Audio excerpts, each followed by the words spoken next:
Chapter 210. In a live stream. Ah, this is so exciting. F***. Are they going to flatten the school? I've been holding in for a long time, but I still can't help but cry. I just want to say that Sister E is awesome. Sure Sway is awesome. 2 Under One Roof is awesome.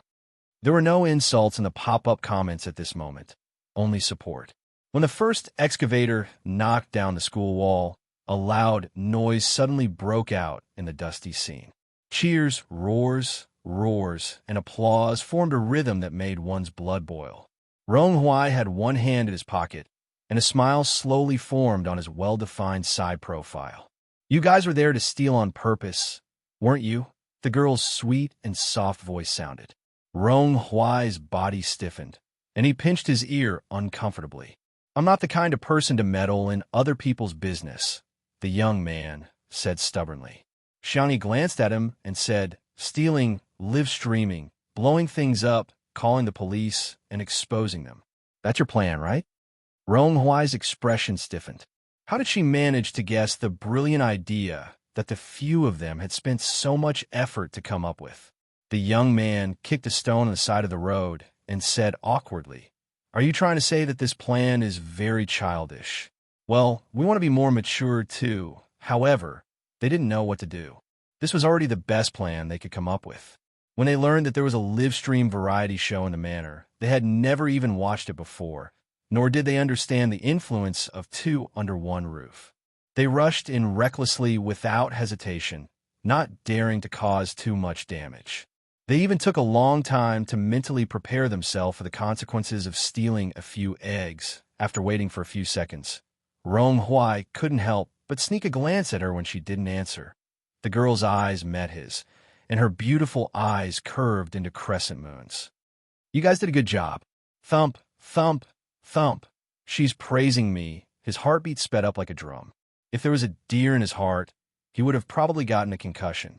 Rong Huai moved to her side, arched his thin back, and coughed twice.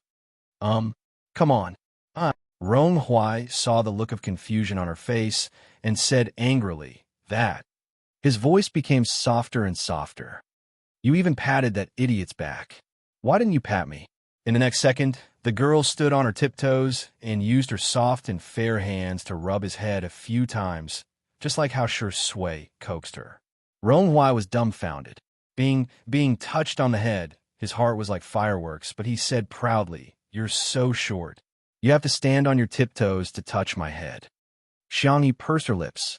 Your hair is so prickly like a porcupine. The young man's hair stood on end. What do you know? This is my hedgehog hairstyle. All right. At this time, Sheng Guang and Yin Jiangxue came over with the process plaque. A slender wooden board was nailed onto the plaque. Yin Jiangxue said, Little Xiangyi, this is your farm. You should be the one to build it. Everyone turned to look at Xiangyi. Not far away, machines roared and buildings collapsed, causing dust to fly everywhere. It was like the ruins in a doomsday movie. The shadows of the trees swayed and cast a large shadow. The girl happened to be standing at the boundary between darkness and light, her gaze calm and gentle. At that moment, a sentence suddenly popped up in Rong Huai's mind. Everything has cracks, and she is the source of light. Chapter 211. Xiangyi blinked and said graciously, Okay. She took the simple plaque from Yin Jiangxue's hands. Her melancholy dissipated a little, and the haters in the live stream immediately appeared again. Are you kidding me? What's the point of doing this? Hurry up and punish the bad guys. Also, think about what to do with these students in the future. Why are you still so particular about rituals at a time like this? Sheng Guang really looks like a poor scholar. He might as well donate some money to the children instead of writing this. Rong Huai was thinking about helping Xiangyi dig a hole with a shovel. But before he could do so, he saw the girl pick a piece of soft soil and insert the plaque into the ground. She inserted it. Rong Huai. The netizens in the live stream? Although it's a muddy ground, how much strength do you have, little sister? From now on, this is no longer Ming Shi Boys High School. Xiangyi smiled at the children in the crowd. It's Little Rabbit Farm number 2. Some people in the crowd burst into tears while others cheered. All the children, regardless of whether they were happy or sad, finally had expressions on their faces. They were no longer zombie-like walking corpses. In the live stream, the haters were all rebuked. Xiangyi and Shui are not the police. How do you expect them to punish them? Some people are just holding onto their keyboards and blabbering. What else can they do? Did you cook at the scene? Did you shovel the school? If you didn't do anything, then shut up. Ritual is never a derogatory term. It's the most direct way for people to express their inner feelings. For children, the most important thing is not the closure of the school, but the reconstruction of their psychological beliefs. To a certain extent, Xiangyi's insertion of the Little Rabbit Farm plaque is a declaration of the end of these children's purgatory lives. It's equivalent to giving those who are bent on death a desire to live. This has a very positive meaning. The experts would be in charge of the follow-up work. Under everyone's gazes, Xiangyi calmly got on the tractor. Shui and Xiang Li, who were as tall as male models, squeezed in beside her again. The girl protested softly. "You can sit the back too," Shui said calmly. "Your tractor doesn't even have a rear-view mirror. I'll help you watch the road." Xiang Li scoffed.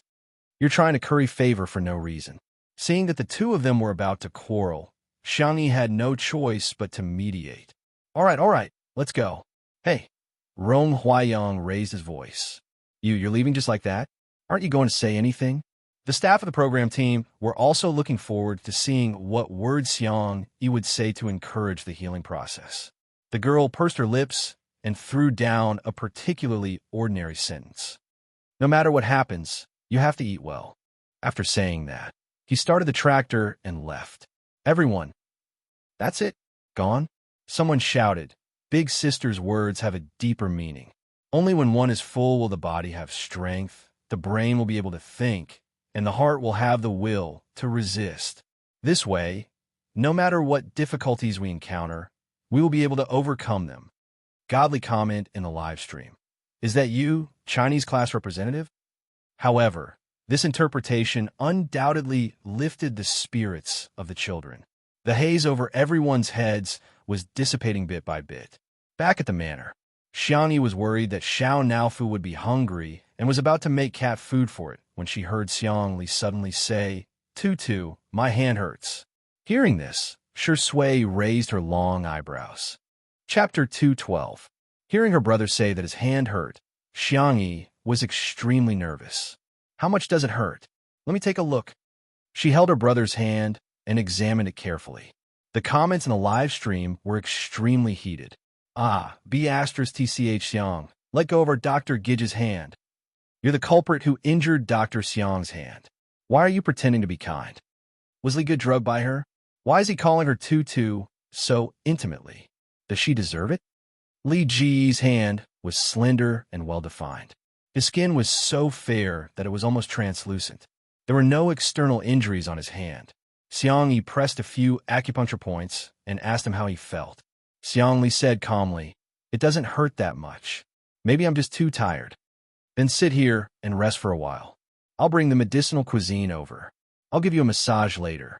Xiang Yi hurried over and personally brought the medicinal cuisine to him. Xiang Li scooped up the soup with his right hand. With a loud clang, the spoon hit the edge of the bowl. Xiang Yi's heart clenched, and she bit her lower lip worriedly. "My brother's hand, is that injured?" I'll feed you?" she asked carefully. Xiang Li's eyelids drooped, and the red mole at the end of his eye was faintly discernible. "It's okay. I'll just switch to my left hand." It could be said that he was a vivid portrayal of weakness and stubbornness. It was heartbreaking. Shui was speechless. "Fine. I'm impressed by his acting skills." Xiangyi watched him eat the medicinal cuisine. She wiped his hand with a warm towel and gently massaged his wrist. Her technique was professional, and she used just the right amount of strength. Xiangli squinted his slender eyes in comfort. Xiangyi massaged him for more than 10 minutes. "Are you feeling better?" she asked. "I'm fine." Xiang Li's lips curled into a bitter smile. "I'm used to it." Xiangyi was even sadder. She swore in her heart that she would definitely cure her brother's hand. Suddenly, Xiao Naofu, who felt left out, came to protest. It jumped into Xiangyi's arms and patted her shoulder with its pink and white paws, as if accusing her of being a scumbag. Meow, meow, meow. The baby tiger roared. Xiangyi said apologetically, "Wait a moment, I'll cook for you." Xiao Naofu rubbed against her collarbone, aggrieved. Meow, meow, sure sway. Very good. Even this stupid cat came to join the fun. Xiangyi went to the kitchen. Xiangli raised his hand and scooped up Xiao Naofu onto his lap. The white kitten was a tiny ball about the size of his palm. Xiao Naofu, who still didn't know much about its second brother, turned over innocently, revealing its little belly. It flicked its tail twice, waiting for this cultured and refined man to serve it. Unexpectedly, a dark light flashed behind the man's silver-rimmed glasses. Male? If it's a little older, I'll send it for sterilization. Xiao Naofu.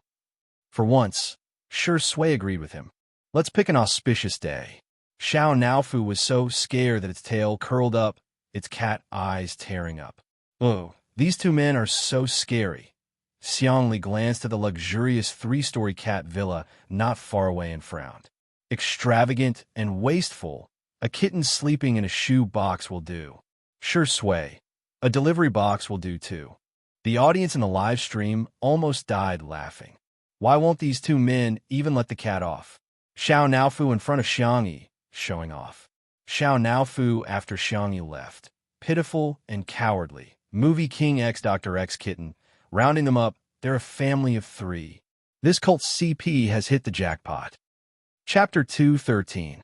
Just then, Xiangyi came out of the kitchen with a bowl of cat food. Xiao Naofu looked as if it had seen its savior.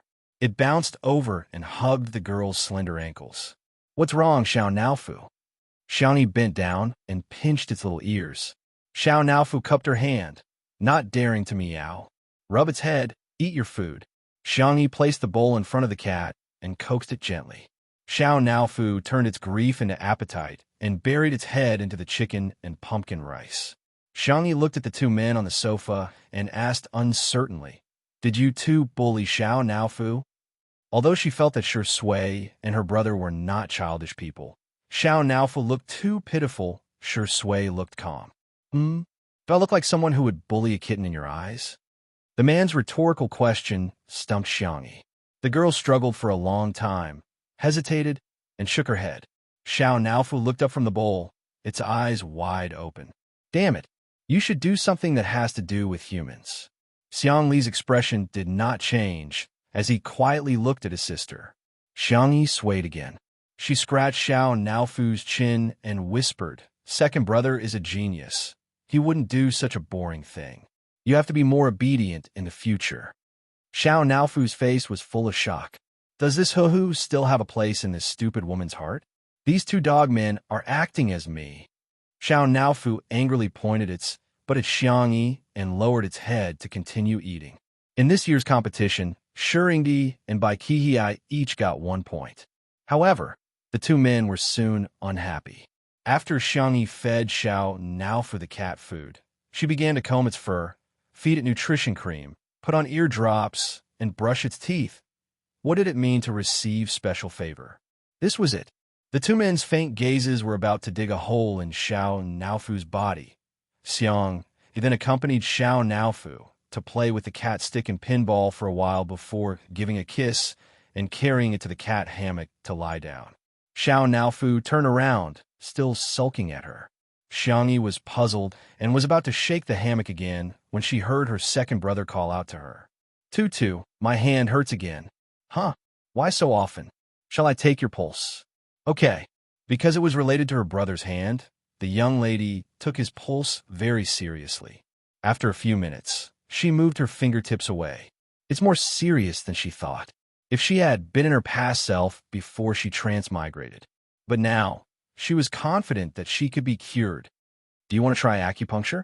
Conservatively speaking, his condition should improve a lot after a few acupuncture sessions. In the live stream, the netizens once again exploded. You just want to cripple Dr. Xiang. Evil spirit, stay away from Dr. Gidge. If you touch him, I'll feel like you've tarnished the untouchable flower. You think it'll get better just because you say so? What if it fails? Who's going to take responsibility? While the comment section was being heated, the girl said seriously, I can write down a plan and you can show it to the other doctors. If it's feasible, you can get someone else to perform acupuncture for you.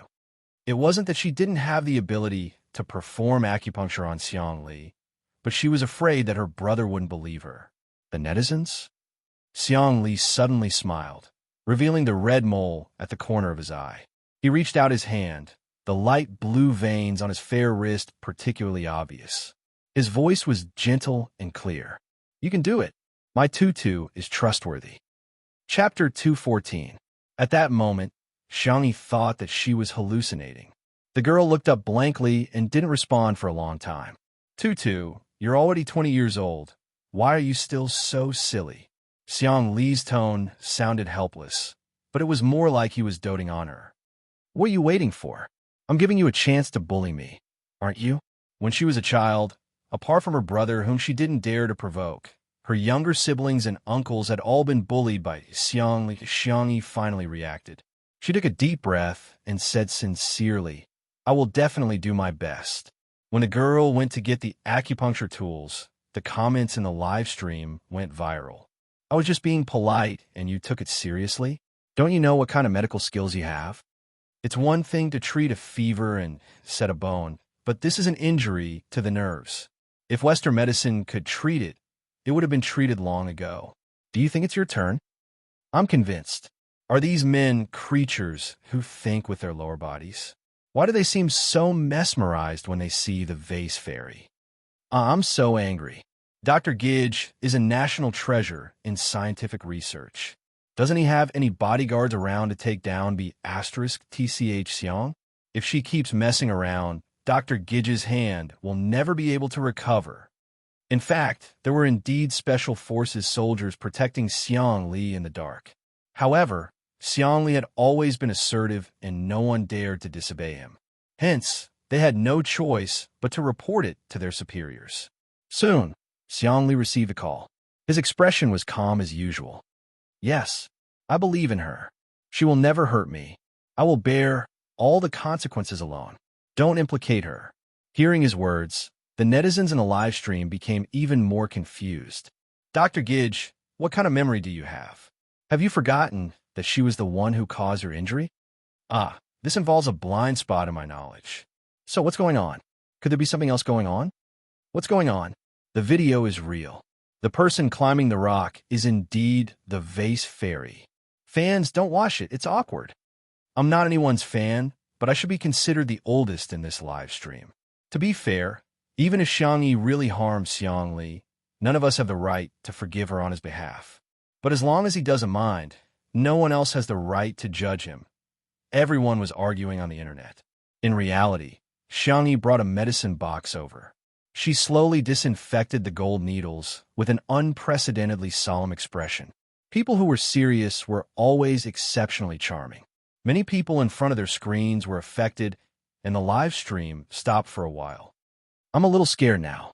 Xiang Li looked at his sister innocently. Can you coax me? Shui was speechless. A person who dared to dissect a rabbit calmly at the age of 7 was now saying that he was scared? Only a fool would believe that. Xiangyi bit her lip. In fact, she was not very good at coaxing people. Other than making delicious food, all she could do was give out sweets. But there wasn't enough time to cook now, and second brother didn't like sweet things. She was a little anxious and subconsciously blurted out, Gidge, can you be scared later? The staff at the scene broke out in cold sweat. Sister E, we've only heard of eating later, but we've never heard of being scared later.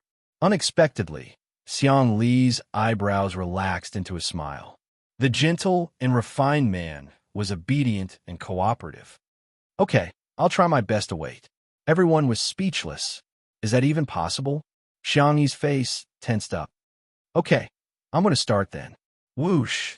The first needle accurately landed on the acupoint. Chapter 215.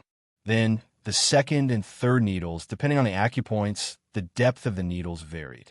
Some were quick, some were twisted, and some were flicked. Xiangyi was fully focused and deliberately slowed down. However, in the eyes of ordinary people, she was still too fast. Some netizens in the live stream began treating Xiang Yi from afar. How can anyone remove acupoints so quickly? You should at least find a right acupoint before inserting the needle. Wow. Has this female star Xiang watched too many TV dramas? And she's watching on 2x speed? How can acupuncture be done so quickly in real life?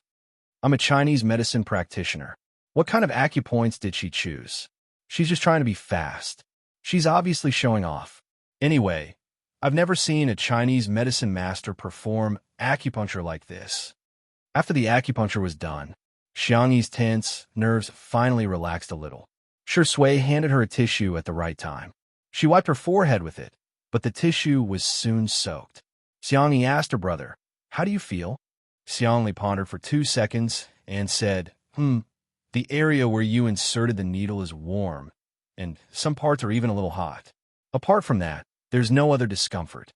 After he was injured, he visited famous doctors all over the country, and the country had also invited local medical masters to treat him.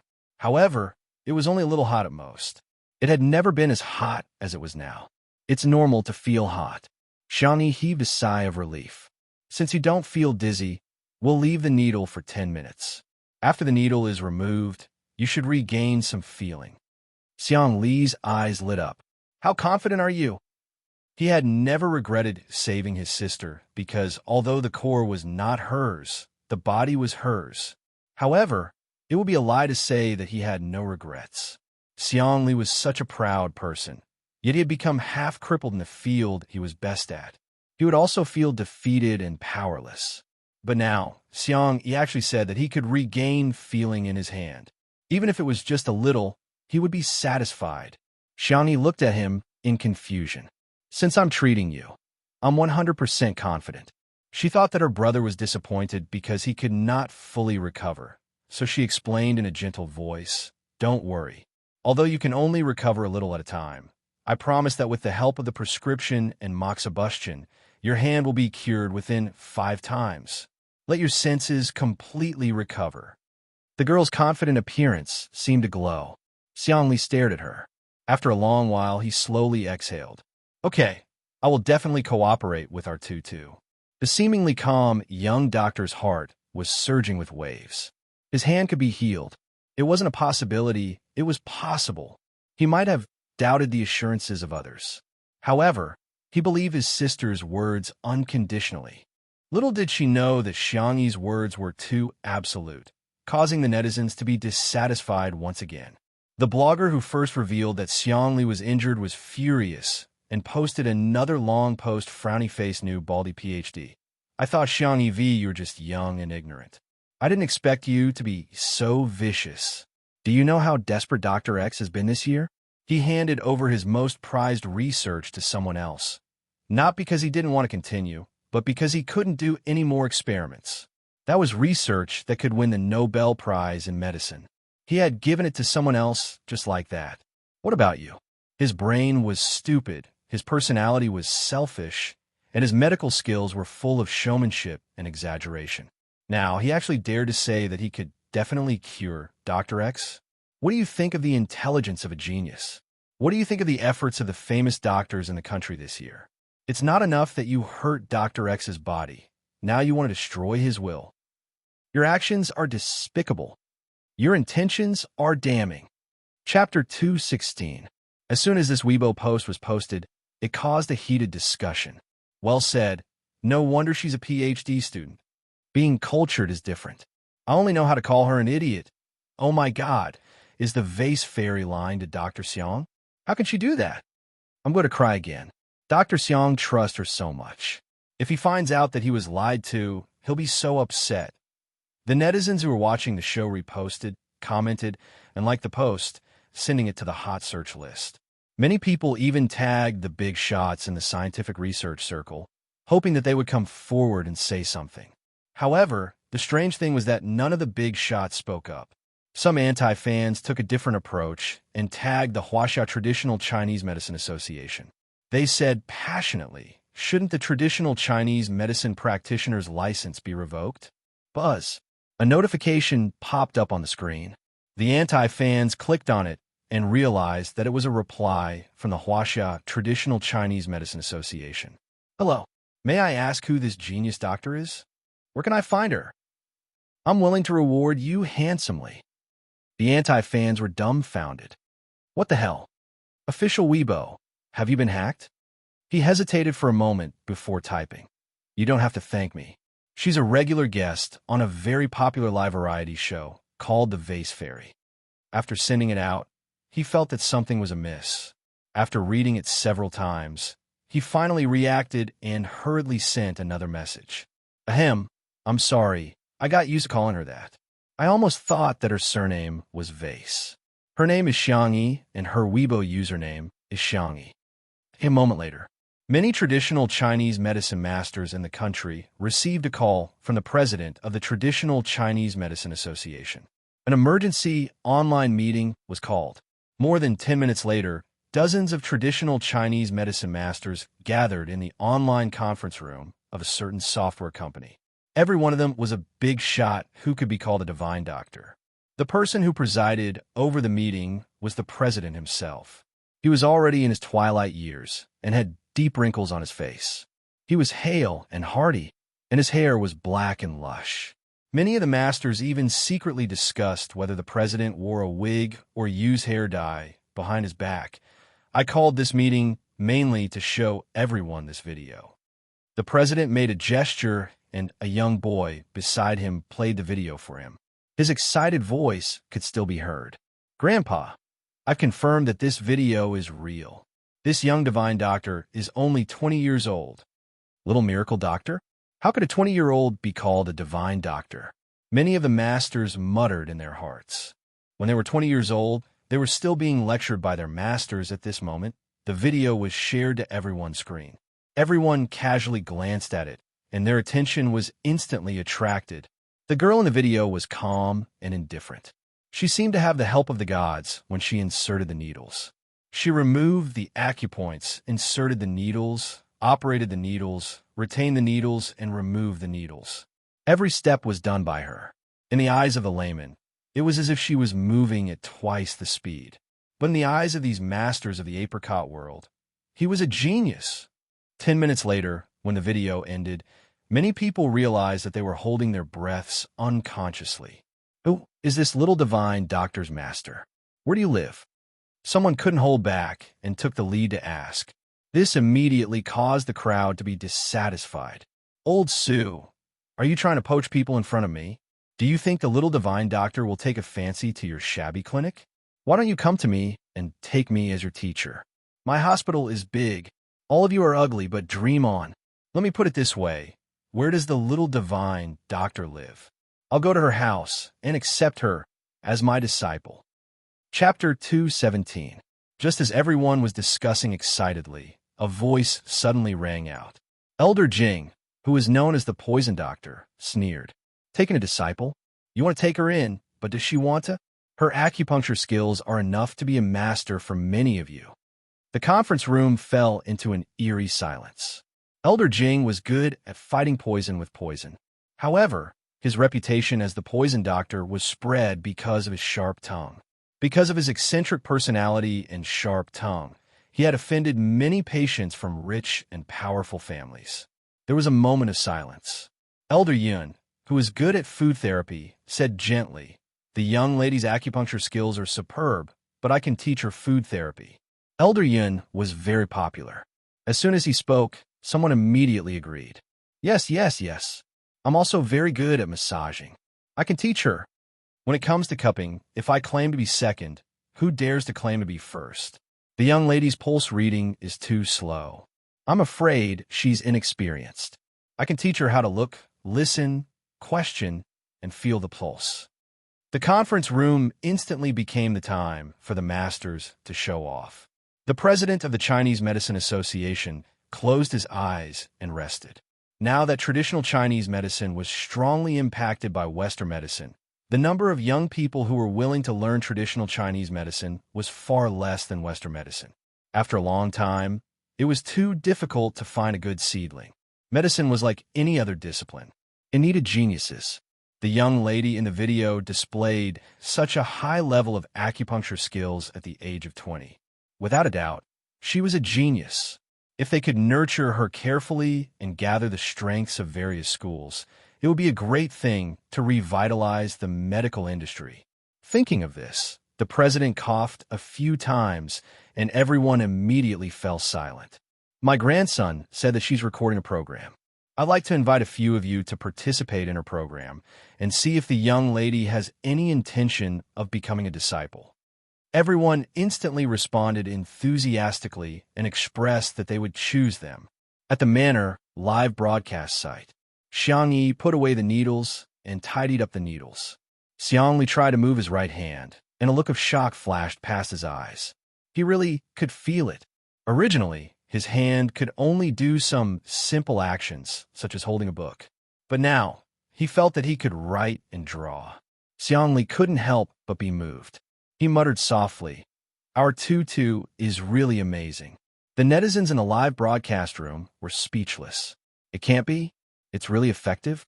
Could it be that Xiangyi wasn't messing around? Suddenly, there was movement at the door. A staff member came in and whispered a few words to Li Jianyu. A few seconds later, Li Jianyu said absent-mindedly, Sister E, please go to the door. The police are looking for you." The trolls started their business. "The police are here to arrest her." "Haha, I love it." The next second, Li Jianyu's voice spread throughout the live stream. He said he's here to give you a silk banner. The haters? Xiangyi went to the entrance of the manor in confusion. A white and blue police car was parked outside the black iron gate. When a uniformed policeman saw Xiangyi, he saluted her and handed her a big red banner with a smile. There were a few big words written on it: frowny face, radiant angel, passionate citizen. "Thank you, Madam Xiangyi. You have contributed greatly to our investigation of the Mingxi boys' high school case." Xiangyi, other than the mobile little red flag she had when she was a student, she had never seen this before. "Thank you. This is what I should do." The netizens in the live broadcast room were dumbfounded. They had only seen citizens giving silk banners to the police. So it was the other way around. This was really too amazing. Chapter 218. There was an uproar in the live stream. Official acknowledgement. What the F *CK? This isn't a script, is it? She's just an ordinary, warm-hearted citizen. Putting everything else aside, Li Tao, rational discussion. What's the standard of a female celebrity in the entertainment industry to receive a silk banner from the police? At this moment, countless haters were staring blankly at their keyboards with blank looks on their faces. How is she being criticized? How is she being criticized? This female celebrity, Xiangyi, is toxic. She's also a female celebrity, but she's either glamorous on the red carpet or taking street photos at the airport. Occasionally, there's even some love scandals. What about me? Gardening, cooking, catching pigs, sanxian, traditional Chinese medicine. She drove a tractor to send a child to school and actually saved the child's life. Come to think of it, I actually have some charisma. With this silk banner representing official acknowledgement, coupled with the fact that the acupuncture she had given Xiang Li was indeed effective, the comments section became much friendlier. Sob, sob, sob. I didn't dare to say anything, but I really couldn't take it anymore. Sister E is still a good child if she knows her mistakes and changes. E has indeed done something wrong, and will admit it even if you don't push us over the head. However, I hope you can see the good in her red heart. I'm really confused now. I feel like the current vase fairy is so different from before. It's like she's a completely different person. You're not the same person. I used to like watching the videos of Vase Fairy's variety shows edited by the Up in the Ghost section. She's a variety star and has participated in many shows, but she's really a black hole in variety shows. Not only is she awkward, she also likes to cry, put on airs, and act like a big shot. But now, she's a completely different person. I'm starting to wonder if she has a twin now. Xiangyi returned to the living room with the silk banner. Sure Sui chuckled. "Do you want me to hang it up for you?" Xiangyi was slightly embarrassed. No, let's put it away. I'll go check on Xiao Naofu. It's still ignoring me." Xiang Li, who was sitting by the floor-to-ceiling window, flipped through the pages of the book on his lap with his pale fingers and said calmly, Male creatures can't be spoiled. Once they're spoiled, they'll be spoiled. The words male creature had a double meaning. Shui raised her eyebrows and looked at him from afar. Xiangli looked over. Their gazes met in the air. Invisible electric currents crackled and exploded as they clashed secretly. The girl suddenly snorted. Is Xiao Naofu a boy? Shui, Xiangli. The two of them looked at Xiangli. The little girl was curiously lifting the kitten's furry tail. Suddenly, Shui clasped her wrist, and she could feel the warmth of his fingers. It's not good for you to take advantage of Xiao Naofu like this, right? Xiangli explained in a low voice. No, I'm just curious. I want to see cough. Her milky white ears gradually turned red. She had never raised a cat, nor had she carefully studied Xiao Naofu's body. In addition, Xiao Naofu was her system when she was about to transmigrate, so its voice was a kind of androgynous mechanical voice. She had always assumed that Xiao Naofu was a girl. The corners of Shui's lips curled up slightly, and her peach blossom eyes narrowed lazily. So straightforward. That's not good. Xiao Naofu also wants to save face. In a live stream. Am I the only one who thinks the wrong way? Shuringdi is too flirtatious. He successfully made me blush in front of the screen. I'm louder than a screaming chicken. No one can cover my mouth. DBQ Mom, I didn't become a scientist, but I became an expert today. Sister's untimely occasion, I can. Chapter 219. The girl muttered weakly, but it doesn't have that, what? Shui smiled. She didn't know if he really didn't understand, or if he was deliberately teasing her. That one, the man's low laughter, sounded in her ears. The two were so close that Xiangyi could even feel the vibration of his chest. Her wrist seemed to be gently caressed, and an indescribable feeling of affection arose. She felt a slight itch. She felt restless. Shui leaned over, turned off their microphones, and whispered a few words in her ear. Then, as he wished, he saw, the redness on the little rabbit's ears became more prominent. Xiangyi, so that's how it is. Xiao Naofu, who was on the hammock, licked its paws and glanced at Xiangyi in disgust. Stupid woman. Not only could she not tell its gender, but she couldn't even tell how bad the two men in the room were. Especially Shui, this stinky man. Even a dog isn't as good as him. A moment later, Shui's voice was tinged with a low, husky smile. Do you understand? Xiangyi's voice was like a mosquito as she replied. Not far away. Xiangli flipped through his book and said coldly, Do you think you can hold Tutu's hand just because you want to? He was plotting something. Did he think that he, Tutu's second brother, was dead? Only then did Xiangyi realize that Shui had been holding her wrist the whole time. As if she had been scalded, she pulled her hand away and said uncomfortably, I'm going to make a cake. Teacher Een and the other should be back soon. The girl fled into the kitchen. Shui looked at Xiangli and mouthed a few words with his thin lips. His back was to the camera, so the audience in the live broadcast room couldn't see it. However, Xiangli could read lips and easily recognize Shui's words. Don't be angry, second brother-in-law. In Nansheng, men would only call their wife's brother or uncle. Xiangli secretly gritted his teeth. I treat you as my brother, but you want to hit on my sister? Dream on. The manor stretched to the green hills not far away. Sheng Guang accompanied his wife for a walk here. He took off his coat and put it on her. Madam, take a rest. The cameraman was filming silently. After returning from Mingxi Boys High School, Yin Jiangxue was not in a good state. She tightened her husband's coat and sighed. In life, things don't always go as one wishes. Some people can't get what they want, while others can't. I really feel sorry for those children. Yin Jiangxue actually liked children very much, and had put in a lot of effort over the years. First, he sought medical help. Later, he even tried praying to God and Buddha. But she still couldn't get pregnant. If she had children, she would treat them like treasures. But how could the parents of those children at Mingxi Boys High School? Yin Jiangxue closed her eyes and couldn't bear to continue thinking about it. Sheng Guang said gently, Children are like fate. We can't force them. We just have to let nature take its course. Yin Jianshue's red lips moved slightly. Perhaps because the incident at Mingxi Boys High School was too emotional, she revealed her inner thoughts. Actually, I recently asked a master to prescribe me a prescription. It said that it can increase the chances of pregnancy, but it will be harmful to the body. I may not be able to act anymore. I want to give it a try, Sheng Guang objected. No, your health is the most important thing. The live broadcast room was suddenly filled with curses. Is Yin Jianxue out of her mind? Me? I really don't understand why women like her insist on having children. I'm vomiting. Boys are okay, but women are hopeless. The Qing dynasty has already fallen, and she still wants to carry on the family line for her husband?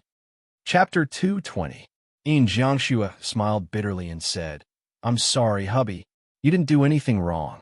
Sheng Guang knew that although she looked carefree, she was actually very sensitive, especially since her previous marriage had hurt her too deeply.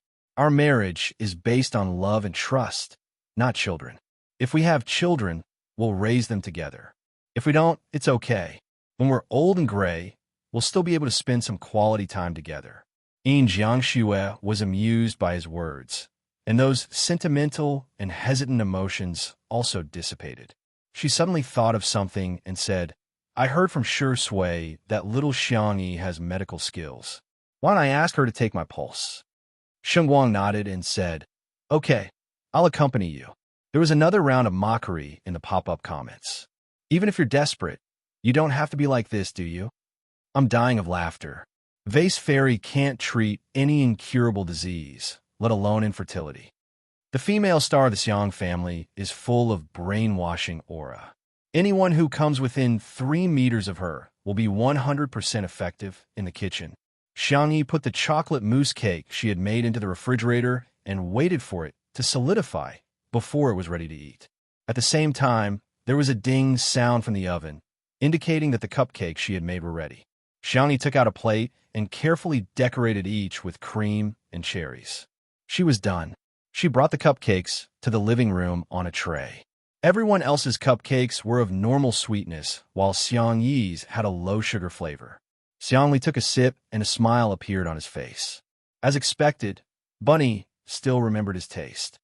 Wow, little Xiangyi, you made a cake. Yin Jiangxue, who had just returned from outside, saw the cake, and her eyes lit up. Ah, but I've been on a diet lately, Xiangyi said. Shall I make you a low-sugar one? Yin Jiangxue waved her hand and said, No, I'll just take one bite. She picked up a cupcake and ate it.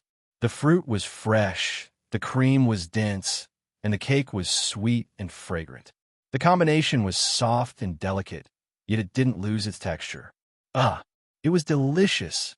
Thus, one bite became many bites. She stuffed the dessert in her mouth and said vaguely, Little Xiangyi, you must be a professional dessert chef. As a chef, she naturally felt a sense of accomplishment when the food she made was like so much. Xiangyi smiled and made a cup of black tea for her. The cake was slightly sweet, and the slightly strong black tea instantly highlighted the taste of the cake. The next second, Shang Guang's half-eaten cake was also snatched away by her. Madam, don't you want to lose weight? Sheng Guang helplessly asked. Sure, lower your voice. Don't let my fat hear you. As long as I eat fast enough, the fat won't be able to catch up with me. Sheng Guang. Haha, Teacher Yin, you're definitely the king of 2 under 1 roof. Mr. Sheng's expression is so affectionate. He probably really likes Yin Jianshu, who wouldn't love such a beautiful and interesting Mama Yin. Her acting skills are so good too. TSK. So what if she's outstanding? She's still a divorcee who can't even give birth. There's an idiot comment in front. I suggest everyone report it. After eating 3 cupcakes, Yin Jiangxue finally stopped. She brushed her hair and pretended that nothing had happened. Sheng Guang reminded her, By the way, didn't you say that you wanted Miss Yang to take your pulse? Ah, yes. Yin Jiangxue looked at Xiangyi with anticipation in her eyes. Little Xiangyi, can you take my pulse? Chapter 221. Xiangyi said, Of course. Are you feeling unwell? Yin Jiangxue did not hesitate and said generously, I want to ask if there's still a possibility of me getting pregnant. Xiangyi nodded slightly. Please give me your left hand. Yin Jiangxue stretched out her hand and placed it in front of Xiang Yi nervously. About 2 minutes later, the girl said gently, "Please give me your right hand." Pulse diagnosis was one of the looking, listening, asking, and feeling methods. It was said that a man's left hand was the woman's right hand, but in fact, it was more comprehensive and accurate to take the pulse of both hands. After taking the pulse, Xiang Yi frowned slightly and did not speak for the time being. Seeing her reaction, Yin Jianshue's heart skipped a beat. However, although she was disappointed, she still turned to Xiang Yi. "I'm fine. You don't have to say anything to comfort me.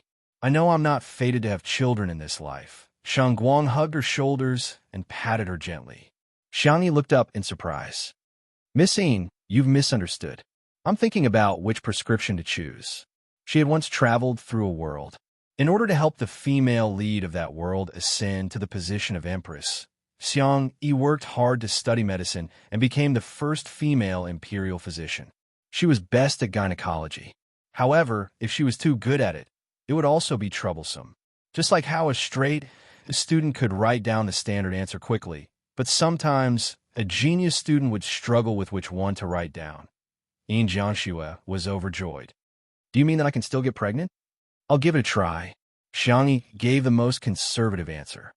"There's about a 90% chance, but you'll need to cooperate with me to nurse your body."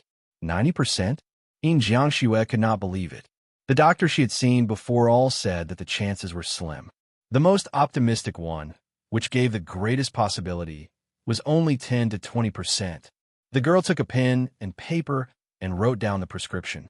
She folded it and handed it to her. "I'll prepare a medicinal diet and recipe for you later. If you're still worried, you can take the prescription to the experts. After confirming that there's no problem, you can take the prescription." Yin Jiangxue felt as if she had received a treasure and thanked her profusely. Thank you, little Xiang Yi. I will definitely do as you say." Some of the viewers watching a live stream were genuinely happy for Yin Jiangxue, while others were jealous. "What kind of prescription is this? Is there only 4 words written on it? Drink more hot water? Vase Fairy, please go read some tactful chicken soup novels. You're always talking big. I can't stand it. First, you said that you can cure the doctor's older brother after 5 times. Now, you're saying that there's an 80% chance that you can make Mama Yin pregnant. You even confidently said that you'll show the prescription to an expert. Do you really think you're a miracle doctor?" No, she's not confident. She just knows that no one can argue with her. How could Dr. Xiang and teacher Yin have anything to do with her after leaving the show?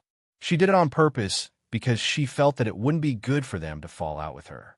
TSK. It would be great if they could hire an expert to do it until now. They would definitely smash the Vase Fairy's face. As soon as this bullet screen floated past, another staff member came in and whispered a few words to Li Jinyu in a hurry. This time, not only was Li Jinyu in a trance, he was also confused on the spot. It can't be right. The president of the Huaxia Chinese Medicine Association, along with several big shots of Chinese medicine, begged to appear on their variety show. The reason was his eyes focused on Xiang Yi. He swallowed his saliva and said into the microphone, "Sister, someone is looking for you again. I think it's a few old grandpas." Chapter 222. At the entrance of the manor, Xiang Yi didn't know any of the old men in front of her. She politely greeted, "Hello, Grandpa. Are you looking for me?" "That's right." The one who spoke was Elder Fong, the president of the Chinese Medicine Association. He said calmly, "Here's the thing. We want to use your show to popularize medical knowledge to the public and promote traditional Chinese medicine culture. Is it convenient for you?" Xiang Yi looked at Li Jinyu and said, "Director Li, of course. It's our honor." Li Jinyu, who was behind the camera, said while wiping his sweat profusely. He knew the identities of the 3 big shots. Elder Fong, the president of the Chinese Medicine Association, Elder Yun, the heir of Huichun Hall Medical Hall, Elder Jing, the chief master of Jishir Hall Medical Hall. If the 3 of them were to appear in Xinxia novels, they would definitely be the immortals hidden in the protagonist's ring. It was no exaggeration to say that they were medical experts that many rich and powerful families couldn't afford to hire. Yet, They were now going to appear on Two Under One Roof, an online live variety show to spread medical knowledge. How was this using a sledgehammer to kill a chicken? This was simply using a green dragon crescent blade studded with gems. This way, please. Xiangyi led the way in front and couldn't help but take a few more glances at Elder Yun. Elder Yun had a mild temper, and he said with a smile, "Young lady, do you find me familiar?" Xiangyi nodded and said, "Grandpa, there seems to be a photo of you in the guide to traditional Chinese medicine cuisine." "Oh, you've actually read the book I wrote?" Elder Yun's eyes lit up with joy. "Are you interested in diet therapy?" At the mention of the past, the young lady was a little embarrassed. "Actually, I read it as a recipe book. At that time, I was just learning medicine from my grandfather. Every day, I was either memorizing the names of herbs or prescriptions. I felt that it was too boring, so I cooked according to your book. My favorite food is your American ginseng double snow lean meat soup. It tastes especially good with some candied dates." Elder Yun smiled and didn't forget to give Elder Fong and Elder Jing a smug look. "This disciple of mine is mine." Elder Fong was unperturbed. He stroked his beard and looked like an otherworldly expert. Elder Jing snorted in disdain. "You've published a few books. Other than the guide to medicinal cuisine, that's a bestseller, the other books are all slow selling. Which publisher doesn't cry when they see you?" Elder Yun, in addition to diet therapy, he also studied other aspects of traditional Chinese medicine. The books he wrote were profound and complicated, and he liked to quote ancient Chinese. Not only did he require the reader to have outstanding medical skills, but he also had to keep up with the literacy level. Otherwise, they wouldn't be able to understand what he wrote. As a result, most of his books didn't sell well. Elder Yun faintly smiled. "I heard that you were poisoned when you tried medicinal herbs a few days ago. I'm afraid you're the current Shinnong, Li Shizhen of Nanqing." Elder Jing. He flew into a rage out of humiliation. "That's a foreign herb. I've never seen it before, so I was careless and fell for it." The live stream became a sea of joy. "I've found out. These people are all titans of the Chinese medicine industry, but they're like primary school students when they get along with each other. Ha ha, master. Teach me how to insult people. Oh no, teach me medicine. It's okay to expose each other's shortcomings. How mean. But I don't mind listening to more dog talk." When everyone entered the living room, they naturally exchanged a few pleasantries. In Jianshue's eyes lit up when she heard their true identities, but then slowly dimmed. How could such a big shot make a move so easily? Chapter 223. She had been looking for famous doctors all these years and had seen the fickleness of the world. She had met doctors who were benevolent, doctors who were only after money, and even scammers who weren't good at medicine. The more skilled a master was, the more difficult it was for ordinary people to make an appointment with him. She sighed and decided to let nature take its course. It would be great if she could get a few masters to treat her. If they couldn't, then they didn't owe her anything. Xiangyi took out a tea set that her third brother had given her. Xiangqi had good taste, so the tea set he had chosen was simple and beautiful.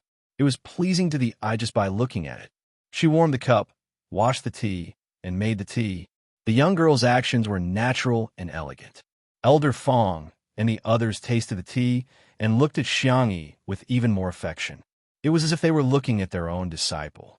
Elder Jing couldn't wait to ask, "Young girl, who did you learn your medical skills from?" Xiangyi answered honestly, "My grandfather." "Xiangyin?" Elder Jing frowned. "He's quite good at medicine. He had Xiangyin as his WeChat friend, but that old man always liked to show off how cute his little granddaughter was. It was very annoying, so he had blocked Xiangyin a few years ago. Now that he thought about it, he regretted it so much. He had missed such a good seedling." Elder Yin took a sip of tea and said, "It's rare to hear you praise someone. I thought you were too short of vocabulary and had never learned any commendatory words."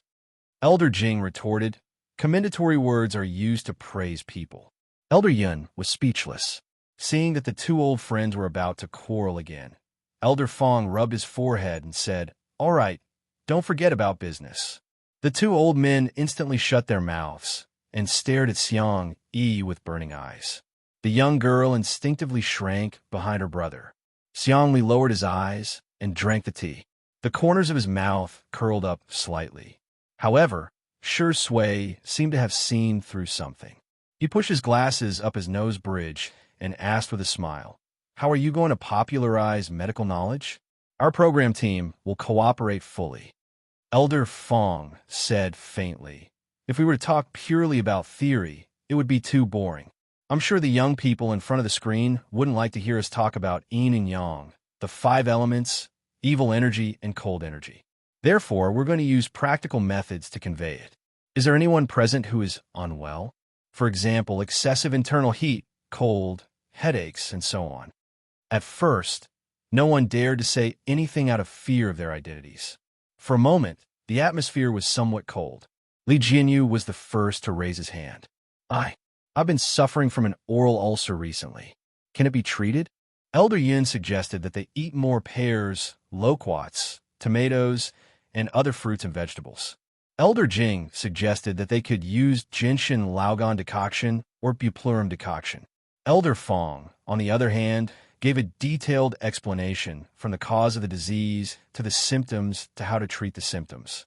His explanation was easy to understand and fascinating. With Li Jinyu taking the lead, the other staff members also raised their hands. Yin Jiangxue was a little hesitant. What if she caused the masters to be flamed by the netizens? That was not what she wanted to see. Sheng Guang held her hand. "Madam, why don't we show the prescriptions to the masters?" Yin Jiangxue heaved a sigh of relief. "That's good too. If the masters approved of Xiangyi's prescription, she could just follow the prescription." Thinking of this, Yin Jiangxue handed over a prescription. Because it was folded and the paper was similar, she didn't realize that she was handing over the prescription that the doctor had given her. Chapter 224. Old Master Fong took the prescription from her. The 3 of them first took Yin Jiangxue's pulse, after which Old Master Fong opened the prescription and took a few glances at it. His brows furrowed. It was obvious that this prescription wasn't written by a young lady. He passed the prescription to Old Master Yin. Yin Jiangxue asked uneasily, "Old Master Fong, is it because of my body?" After reading it, Old Master Yun had a similar reaction and passed it to Old Master Jing, who was the most proficient in pharmacology. The more Old Master Jing looked at it, the angrier he got. He had a bad temper to begin with and slammed the table, causing the tea to splash all over the table. "Nonsense! What kind of lousy prescription is this? It looks like a pile of expensive supplements, but it's actually just a pile.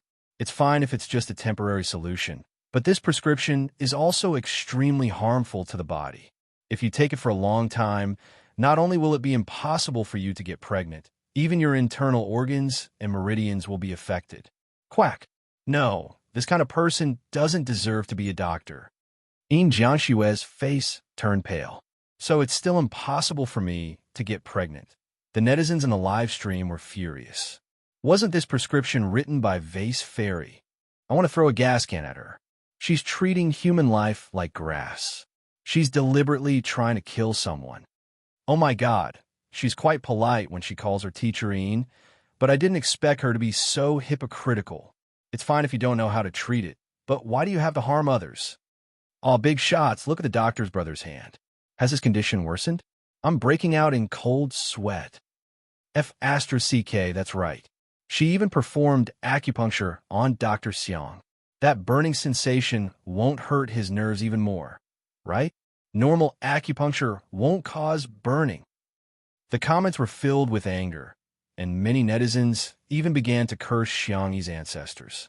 At the critical moment, Shi Sui narrowed her eyes and said in a calm voice, "Mama Yin, that prescription wasn't written by Sister E, right?"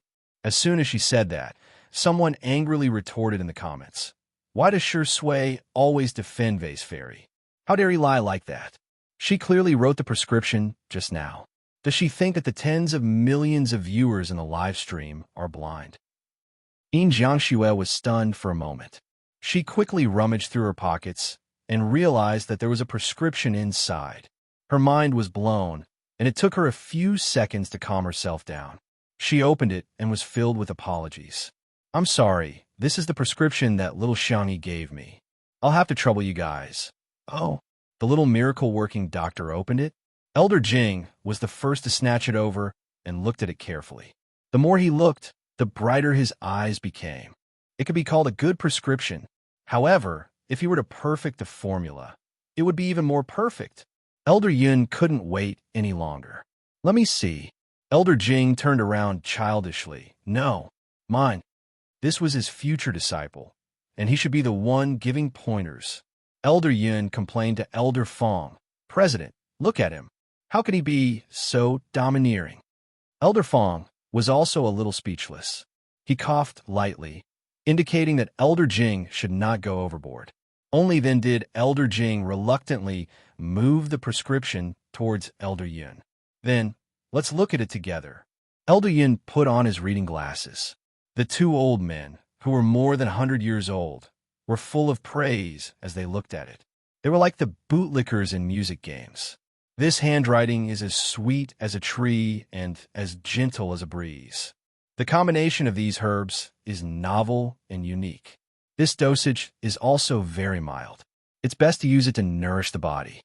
Thousands of words turned into a sentence that the two of them slapped their thighs in unison. Wonderful. Chapter 225. That was followed by the exclamation of wonderful. The netizens in the live stream were dumbfounded.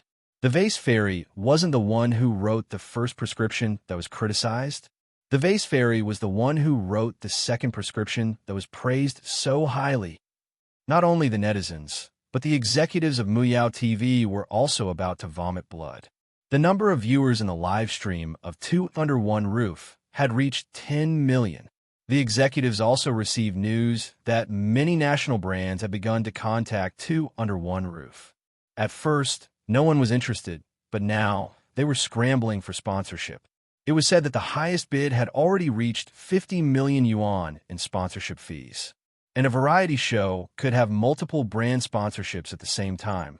On the other hand, eating well for all three meals, which they spent hundreds of millions to invite Zhua Yi and Pop Queen Jiang Yan'er, still had a lukewarm 4 to 5 million viewers. At the beginning, the idea of Two Under One Roof was proposed by Li Jinyu, and Li Jinyu was forced to leave. The station head's face was dark and cold as ice as he stared at a certain figure at the conference table. That person was the executive who defended Chun Mian and forced Li Jinyu to leave. Because of his actions, the station was now losing at least a few hundred million yuan. If Li Jinyu had stayed, wouldn't the success of Two Under One Roof now belong to Muyao TV? The station head flew into a rage and told the executive to get lost on the spot. He slammed the folder in his hand and questioned, "You found Zhu Yi and Jiang Yan'er for 100 million yuan? Why can't you find an artist like Xiang Yi? Isn't it just cooking, musical instruments, and Chinese medicine?" The deputy director sneered. "Then why don't you tell me how to find one? These things aren't something that can be learned in a day or two. Culinary skills are fine, but at the same time, musical instruments are rare. If you include Chinese medicine, aren't you just making things difficult for me? Even if we do find her, do you think that person will have the same conditions as the Xiangyi family's manor? Can it be a high-tech farm that creates jobs for farmers like Little Rabbit Farm? Okay, let's say there is.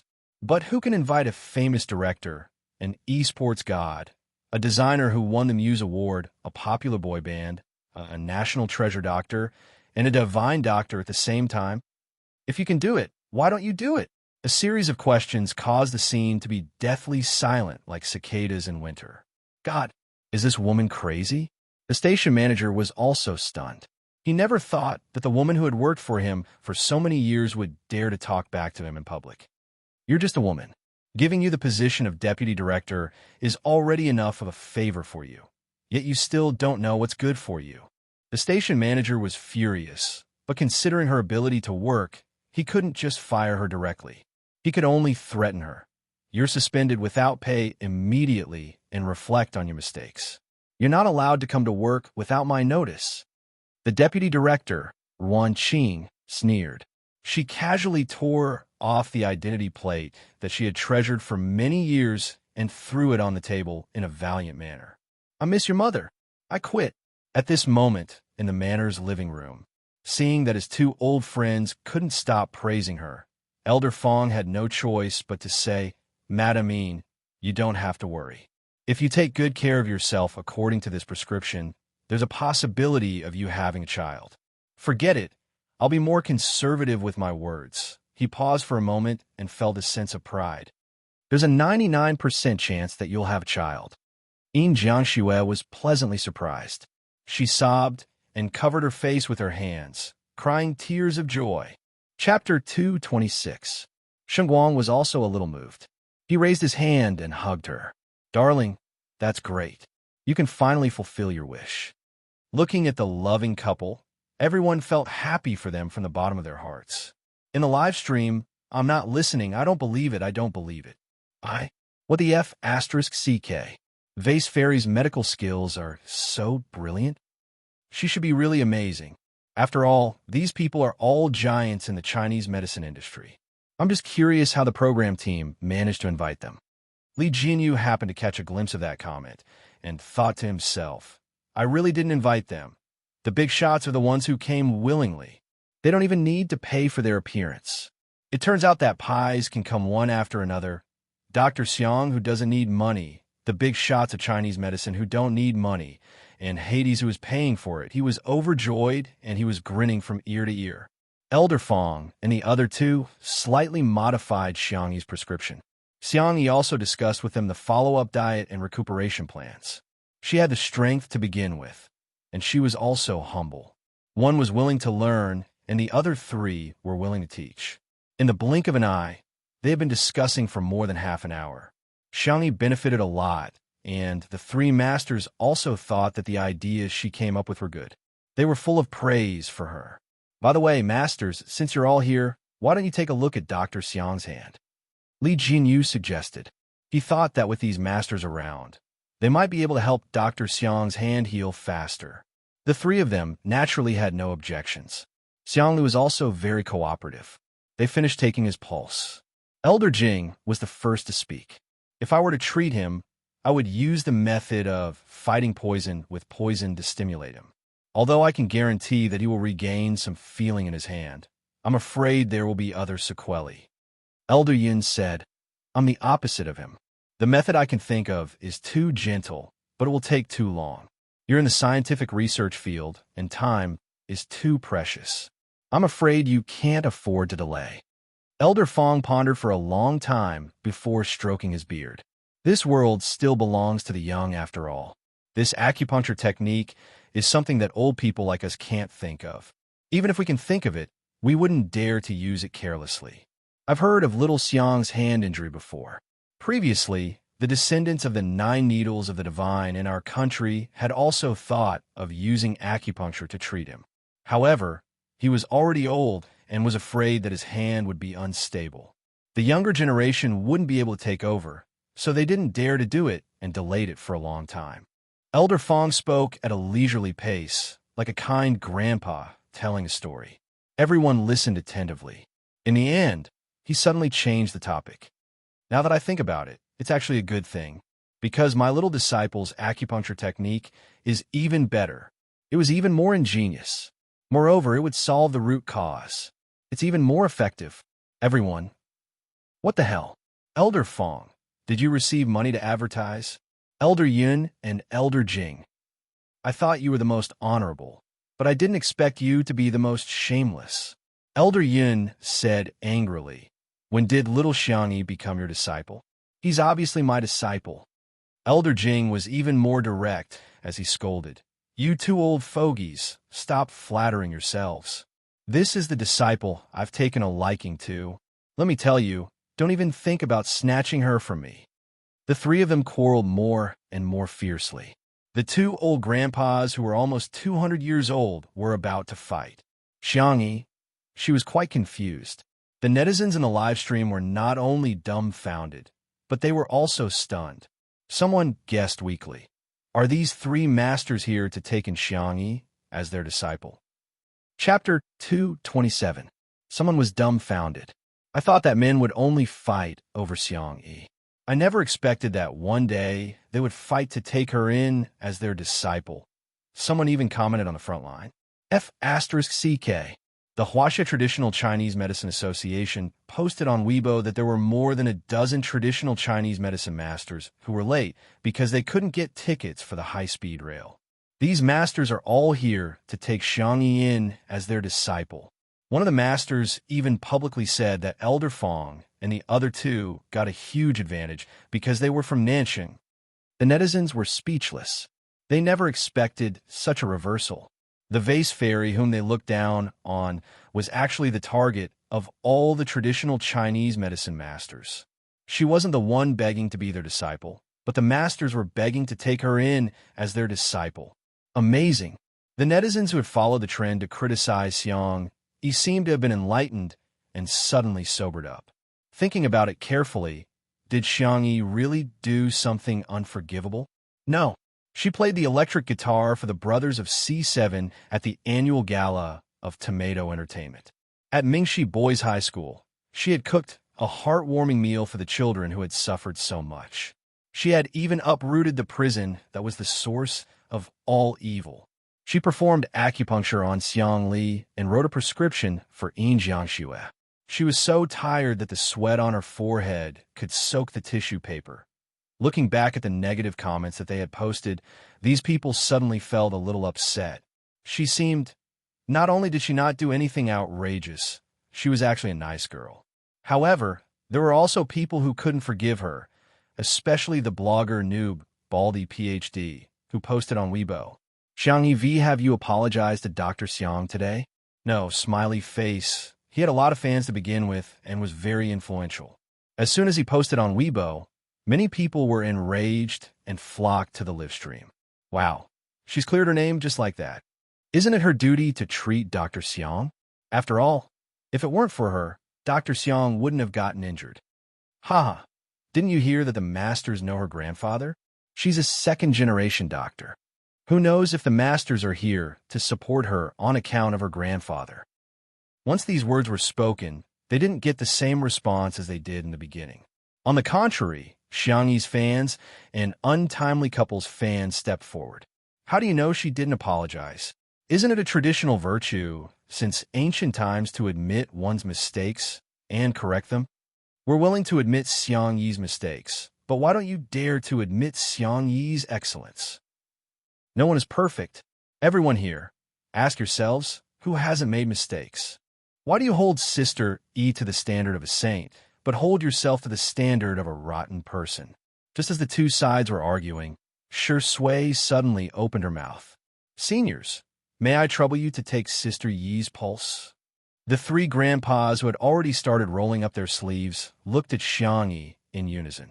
Little disciple, were you feeling unwell? Disciple, why didn't you tell me earlier that you were feeling unwell? My beloved disciple, stretch out your hand. Don't panic. With me here, you'll be cured. Xiang Yi looked at Shi Sui in bewilderment, not understanding why he was doing that. Old Master Fong and Old Master Yun each grabbed one of Xiang Yi's hands. Old Master Jing, who was a step slower, beat his chest and stomped his feet, wishing he could release a poisonous centipede or scorpion to bite the two old men. At this moment, Shi Sui said leisurely, Sister E has lost her memory in the past year and has only recovered recently. I'm worried if there will be any sequelae. As soon as she said that, there was an uproar in the live stream. Vase Fairy has amnesia?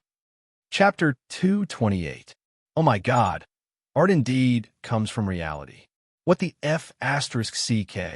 That was why it made sense. She was stupid last year because she lost her memory. Now that she has regained her memory, she's normal again. I've always liked Sister Yi's looks. I've watched all the television dramas and variety shows that she has participated in. Actually, I've guessed that she has dual personality disorder. Their personalities are really worlds apart. There is also a group of people who refuse to believe it. You can even come up with an excuse like memory loss. Shi Sui, you're awesome. As expected of a man who has won the Best Actor and Best Actor awards. Look at how natural his acting is. Little fresh meats, come out and take a beating. Hey, what a coincidence. Not only did she lose her memory, she even selectively lost her memory. She can even recover after losing her memory. I'm impressed. Next time, she might as well say that her soul was possessed. Elder Fong and Elder Yun were extremely cautious and serious when taking her pulse. After a long time, Elder Fong said, "Judging from your pulse, your body is indeed still a little weak. You shouldn't work too hard in your daily life." Before he could finish, Elder Yun interjected, "My dear disciple, you need to nourish your body well. Why don't you come back to the medical center with me and eat supplements for a few years? I guarantee that you'll recover from all your illnesses." Everyone was speechless. Supplements aren't supposed to be taken on a daily basis. Since when are they supposed to be taken on a yearly basis? Also, isn't it too natural for you to call me your beloved disciple? Elder Jing was displeased. "Who are you looking down on? Our family may lack everything, but we don't lack good food for our little girls. My dear disciple, come with me. You'll have plenty of ginseng, bird's nest, and snow lotus." Elder Fong stroked his beard, looking otherworldly and otherworldly. However, he was extremely shameless. "Disciple, since Grandpa Jing and Grandpa Yun are so enthusiastic, go to their house for 3 meals a day. After that, come back to me to learn medicine. If you can pack some 100-year-old ginseng or something for me after eating, that would be even better." Elder Jing was speechless. Elder Yun was speechless. "Damn it, why don't we order takeout for you?" Xiangyi was speechless. If she didn't know how to take her own pulse, she would have thought that she was weak and on the verge of death. His body had been tormented. At most, he would be a little malnourished. After adjusting his daily routine and supplementing his diet, he would be able to recover in a month. Netizens, is it okay to use supplements to abduct Sister E online? Haha, I love it when these old men argue with each other. They're probably the worst of friends. I suddenly realized that the choice is in Xiangyi's hands. There are so many Chinese medicine masters for her to choose from like cabbages. I'm so jealous. Hee hee, a weak body doesn't prove that you've lost your memory. No matter how amazing Chinese medicine is, it can't reverse time and reverse memory loss. At this moment, Xiangli pulled out a black-covered notebook from his backpack. The netizens in the live stream were very curious. Is a notebook of a big shot like the doctor's brother full of scientific research secrets? The next second, he opened his notebook and took out a few pieces of folded A4 paper from it. He asked politely, "Sir, I'm sorry. This is Tutu's medical record. Can it be used as a reference?" Netizens, why would a scientific researcher, who is a national treasure, carry the medical records of a female artist in the entertainment industry with him? Following his movements, an ID photo fell out of the notebook. The camera happened to capture the photo. A young girl with 2 ponytails and no makeup was smiling sweetly at the camera. Damn it, why does this woman look exactly like Xiangyi? Chapter 229.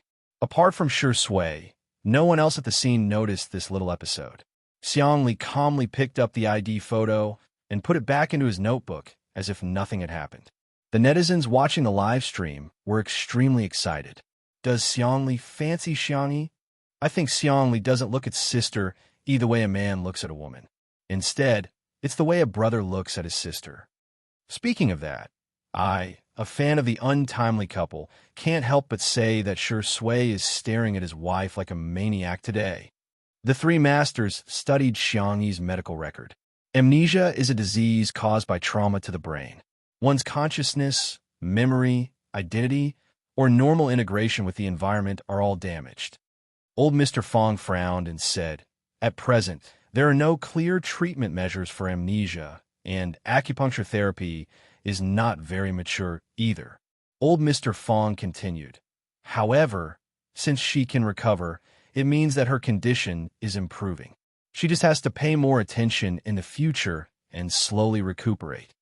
With the medical record as evidence and old Mr. Fong's statement, the public opinion in the live stream was completely reversed.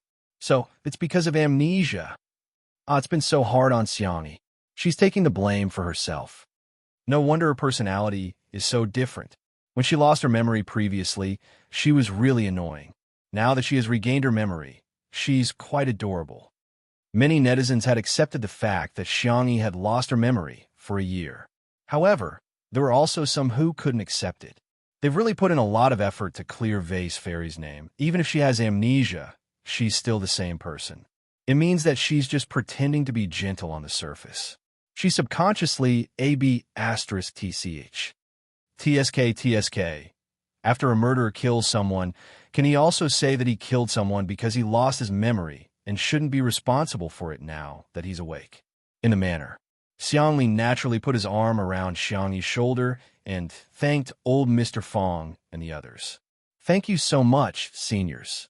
Xiangyi twisted her neck stiffly and looked at him in disbelief. Xiangli suddenly flicked her forehead and said, I'm sorry, it's my fault. Huh? Why is Xiangli apologizing to me? It's my uselessness that caused our tutu to be misunderstood. If I was a little stronger, I wouldn't have hurt my hand. Xiangyi panicked. No, it's because she suddenly froze, not knowing how to explain. Xiangli tried to smooth things over. When you lost your memory, your mind was like that of a toddler. If I didn't save you, the consequences would have been unimaginable. You were scared out of your wits at that time. I didn't take those words to heart. I've never regretted saving you. Everything was a rational choice. I hope you won't blame yourself for it. It's just a hand. It's not as important as your life. He said it casually, as if the suffering he had suffered in the past year was nothing at all. Xiangyi's eyes reddened. Second brother. Was he going to take all the responsibility on himself? The netizens in the live stream were also stunned. No way, right? Is Dr. Gidge so lovey-dovey? The next second, don't cry. His tone was helpless and gentle as he gently rubbed his finger against the tears at the corners of her eyes. Coaxing you is much harder than solving problems. Others may think that you're a bad person, but in my eyes, our tutu is the best sister in the world. Chapter 230. After a few seconds of silence in the comment section, a dizzying barrage of pop-up comments flooded in. Brother? Biological brother? This is going to be the hottest topic of the year. I told you they're biological siblings. Exactly. Xiang Li and Xiangyi sound like they're family. Stop trying to be wise after the fact. You guys are the ones who scolded them the most just now. How pretentious. Were you born in a plastic bag? All the clamor seemed to have been paused.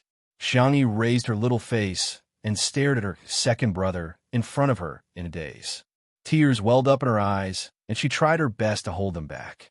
However, the moment he coaxed her, tears welled up in her eyes. She was actually really not that strong. In front of outsiders, she could remain calm no matter how aggrieved she was. However, in front of her brother, she couldn't keep her cool at all. As soon as his sister started crying, Xiangli immediately panicked. He was indeed not good at coaxing girls. All he knew was to pat her back clumsily, again and again, patiently and gently. Shui remained silent and turned to the side to block the camera for her. However, she didn't disturb her and Xiangli. Do you want some candy?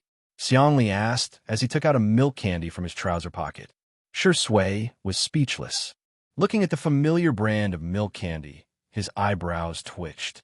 Is giving out candy a coaxing technique that's been passed down in the Xiang family for generations? Xiangyi sobbed and said, I just want to cry. As soon as she spoke, the hearts of the fans in the live stream melted. I declare that from now on, I'm a mommy fan. Damn, Sister E is so meek in front of her brother. I really want to rub her in. I understand, Xiang E. I'm in the advertising industry, and I can smile even when I'm scolded by clients and leaders every day. However, whenever my mother calls me and asks if I've eaten, I cry. On the other hand, the blogger named New Baldy PhD immediately deleted several long Weibo posts that berated Xiangyi. In front of the screen, he felt extremely guilty. He was not a fan of Dr. X at all. He had deliberately pretended to be a fan of Dr. X and was just trying to attract more traffic. After those few Weibo posts, his Weibo had gained hundreds of thousands of followers. It was even more than the number of fans he had accumulated over the years of running Weibo. In this era where traffic could be converted into cash, this meant that his Weibo could receive more promotions and earn more money. He originally thought that he was quite smart, and the feeling of standing on the moral high ground to judge others was really too good. Who would have thought that Xiangyi was Dr. X's biological sister? In this way, his indignant denunciation had all become a joke. But Dr. X and Xiangyi were both so busy, so no one would argue with him, right?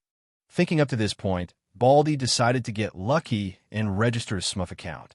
Since the number of views on the anti-celebrities Weibo was so high, why would he still want to be a campus tree hole blogger? 10 minutes later, the wind at dusk was chilly, and everyone was cooling off in the pavilion of the manor. Xiangyi had already gotten a grip on her emotions. After calming down, she felt a little embarrassed. She actually cried in front of so many people. A piece of watermelon was suddenly stuffed in her hand. She looked up and made eye contact with Sir Sway's deep and narrow peach blossom-shaped eyes. He smiled and said, "Have a piece of watermelon to hydrate yourself." Feeling a little embarrassed, Xiangyi said, "Thank you." She held the watermelon and nibbled on it. Little did she know how excited the fans of the couple were. Sir Sway cut the sweetest part of the watermelon and gave it to Sister E. Rounding it up, this was the wedding candy. Open your mouths and eat the candy. Chapter 231. Mommy, I'm so jealous. Sister E looks like a little bunny when she's eating the melon obediently. Just now, Sir Sway blocked the camera for Tutu. Previously, he also blocked the camera for Tutu when she was sad. This man is really considerate. Whoa. What the hell is a big cotton padded jacket? Are you trying to make me laugh to death so that you can inherit my emoji package? At this moment, the top cultists collectively went out to fight, refusing to let go of any candy. Although there were still some haters, they were soon drowned out. Elder Fong and the other two took a tour of the manor and were about to leave, but they smelled the aroma of food wafting from the kitchen. Elder Yun was proficient in the art of food therapy. After smelling a few Chinese herbs, he clicked his tongue and said, "Since my beloved disciple is making medicinal cuisine, I'll force myself to stay for dinner." The netizens were dumbfounded. "Sorry, Grandpa, you don't look like you're forcing yourself to stay. You look like you're very willing." Elder Jing sneered. "She's obviously my obedient disciple." Seeing that the two of them were about to argue again, Elder Fong suddenly said, "Why don't we accept her as our disciple together? Wouldn't that be perfect?"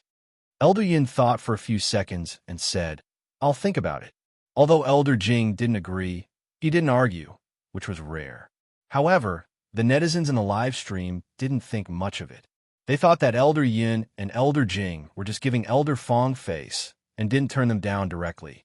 As the dishes that Xiangyi had prepared were served one after another, the number of viewers in the live stream of Two Under One Roof also increased. The foodies had arrived. Countless people had prepared their meals or ordered takeout, accompanied by drinks and snacks. They were all staring at the screen and swallowing their saliva. Braised pork with thick oil and red sauce, tender and glossy steamed pork ribs with garlic light, and delicious fish head tofu soup.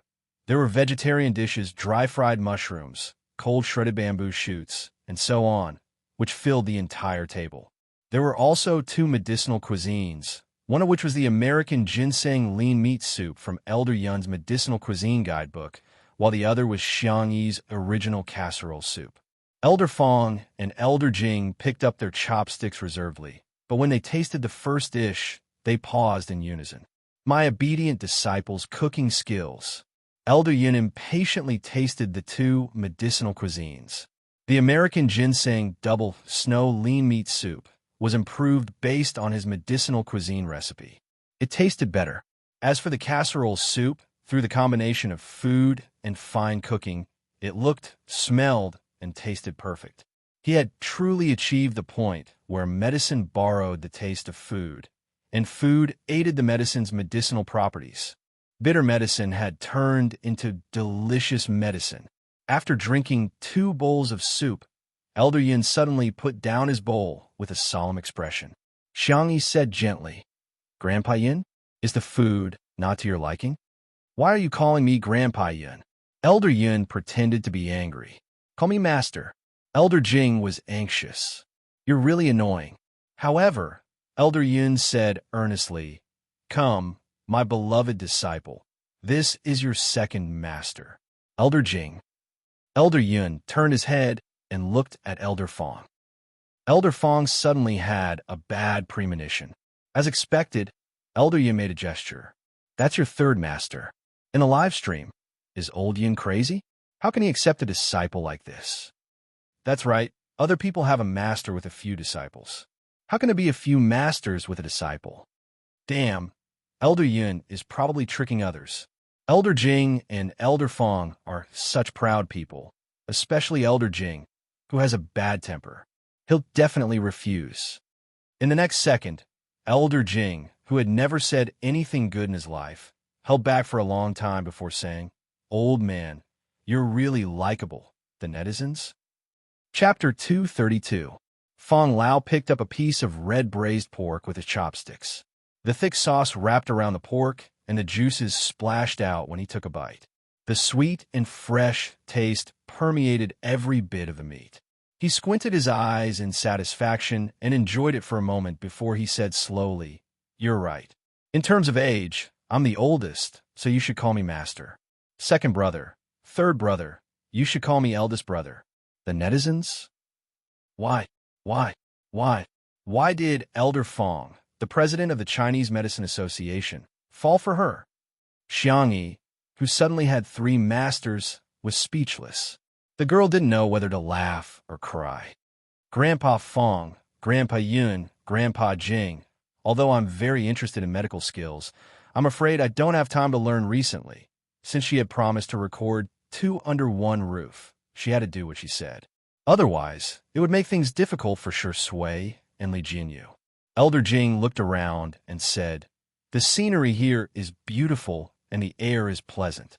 I can stay here and teach my beloved disciple some medical skills." Elder Yun, "Yes, it's quiet here and suitable for meditation." Elder Fong, "Little disciple, you won't dislike me, right?" Sigh, "We're old men. It's inevitable that people will dislike us." Xiang Yi hurriedly said, "That's not what I meant. Grandpa, you can stay as long as you want. I'm just afraid that I won't be good enough and will let you down." Elder Fong had been waiting for her to say that. He winked at his entourage, and someone immediately brought over a brocade box and respectfully placed it in front of Xiang Yi. Xiang Yi opened the box to see a piece of high-quality ginseng inside. At a glance, it was at least a few decades old wild ginseng. "Grandpa Fong, I can't." Xiang Yi wanted to decline politely, but she heard Elder Fong say calmly, "It's a gift for you. You can eat it as a snack. It's not something expensive." The netizens? Eat ginseng as a snack? I'm kneeling to the big boss. Those who don't know better would think he gave her a carrot. I've seen a ginseng of similar size sold for 6 figures. Elder Yin also had someone bring over a gift, a box of Tianshan snow lotus. Before Xiang Yi could open her mouth, he calmly said, "Don't be so courteous with your master. Drink the flower tea to dispel coldness, remove moisture, and beautify your complexion." The netizens were speechless. Snow lotus flower tea.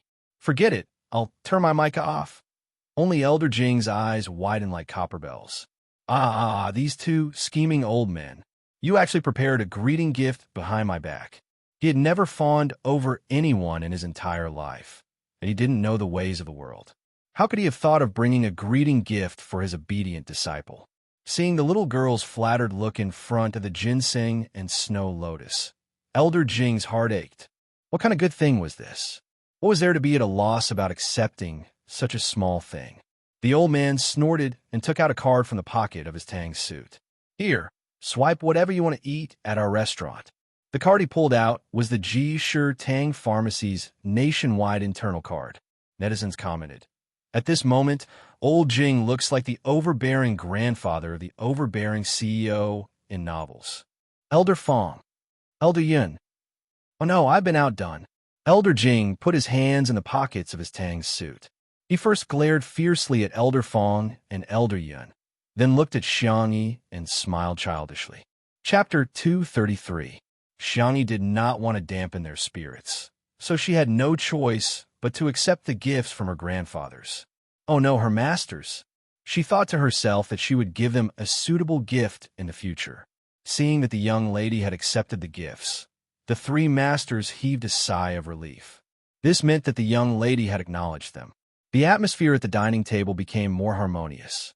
Suddenly, there was a strange sound coming from the depths of the garden. Xiangyi was about to check it out when she acutely noticed that a few agile shadows had emerged from the dark. The nature of Xiang Li's work was special, and Elder Fong and the others were influential masters in the field of traditional Chinese medicine. Simply put, the only thing the manor lacked today was the bodyguards of these big shots. Soon, more than 10 boys with dusty faces were carried over, as if they were little chicks.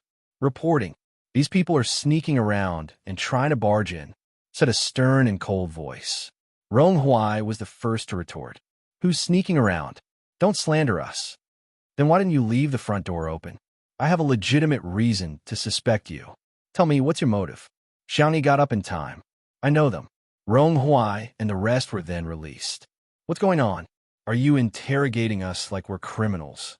Rong Huai muttered softly. When he saw Xiangyi's face, he suddenly felt guilty and whispered, "Sister, we don't have any ill intentions. We just wanted to come and see you before we leave, after a few hours of construction work."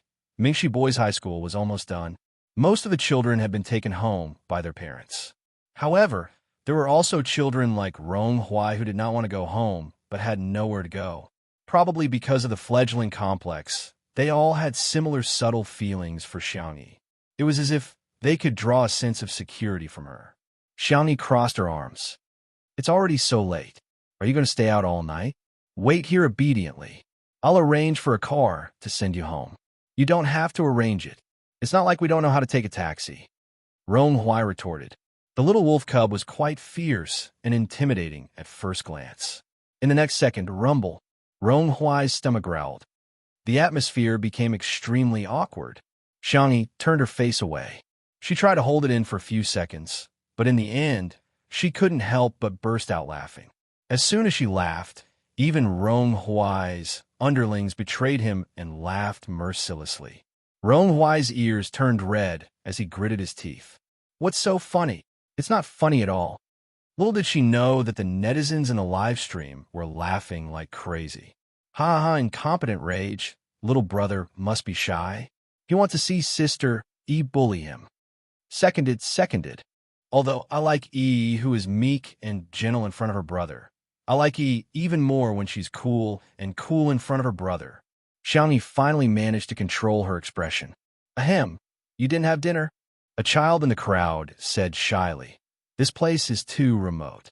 There's no place to eat nearby." When Xiangyi heard this, she said helplessly, "Then we'll leave after we finish eating. Go to the tool room and get a stool for each of us to sit here." Rong Huai recalled how tired she looked when she was cooking in the afternoon and immediately panicked. "Who wants to eat your cooking?" "I don't want to eat it all." Someone behind him said, "But you ate 8 buns made by sister for lunch, and even poured out the last few drops of seaweed and egg drop soup." Rong Huai yelled, "Ah, shut up." Chapter 234. He turned around and met Xiangyi's smiling eyes. Rong Huai tugged at his pants and said in a low voice, "It's not that I ate too much, it's just that the buns you made are too small. It's so small that it's gone in 2 bites. What's wrong with eating 8? Xiangyi's eyes were clear, as if they were filled with clear moonlight. She smiled and said, "It's okay to eat a little more. You'll only grow taller if you eat more." Hearing her words, Rong Huai quietly straightened his back. With so many people around, there definitely wouldn't be enough for dinner, and it would take more time to cook something else. Xiangyi thought about it and asked, "Can we have barbecue? I'll go prepare the ingredients, and you guys can barbecue yourselves." The group of children obviously had no objections. After a while, Xiangyi came over with a few plates of meat. Rong Huai and the rest also brought out the barbecue rack and small stools from the tool room. They lit up the smokeless charcoal and brushed oil on the barbecue pan, after which they could start barbecuing. The pork belly, mutton, and beef were cut into thin slices and cooked in a short while. They were then brushed with Xiangyi's barbecue sauce. If they wanted to eat spicy food, they could even roll it in chili powder and stuff it into their mouths. This taste was awesome. Looking at these young and lively youths gobbling down the meat, the carefree Yin Jiangxue felt a lump in her throat. She leaned on her husband's shoulder and whispered, "This is great. Children should eat well." Sheng Guang held her hand gently without a word. Shi Sui and Xiangli sat next to each other. Sister E is so nice, Sure Sui said. Xiangli snorted and said, My tutu is nice to begin with. Touch 1. It had to be said that Sure Sui had a firm grasp of the Xiang family's personalities. For example, Xiangli seemed to be intelligent and flawless, but in fact, he was especially fond of alcohol. However, due to the nature of his job, he couldn't drink often. Hence, although Xiangli was very displeased with Sure Sui, she toasted with him. Sure Sui lowered her eyes and drank the wine. The corners of her mouth curled up slightly, and there was a trace of a triumphant smile in her eyes. She raised her hand and turned off the microphone.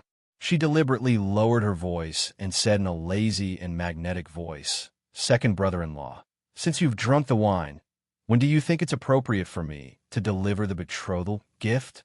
Xiangli, you want to marry my tutu? Xiangli also turned off the microphone and sneered. Do you think I'm dead? Sure Sui looked into his eyes.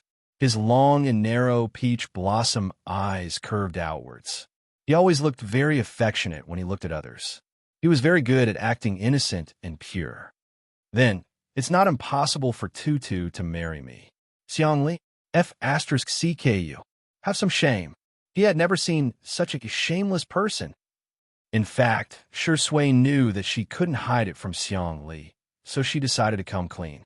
Xiangqi had a chance to see his feelings for Xiangyi when they met. As for Xiangfeng, with Xiangfeng's IQ, he would probably only be able to see it on the day of the baby shower. A slender figure appeared next to him. It was Xiangyi who had returned from preparing the ingredients. Sure Sui chuckled. Thank you for your hard work. It's nothing. I just cut some meat. They washed the vegetables themselves. Xiangli suddenly stood up and patted Sure Sui on the shoulder. Change seats with me.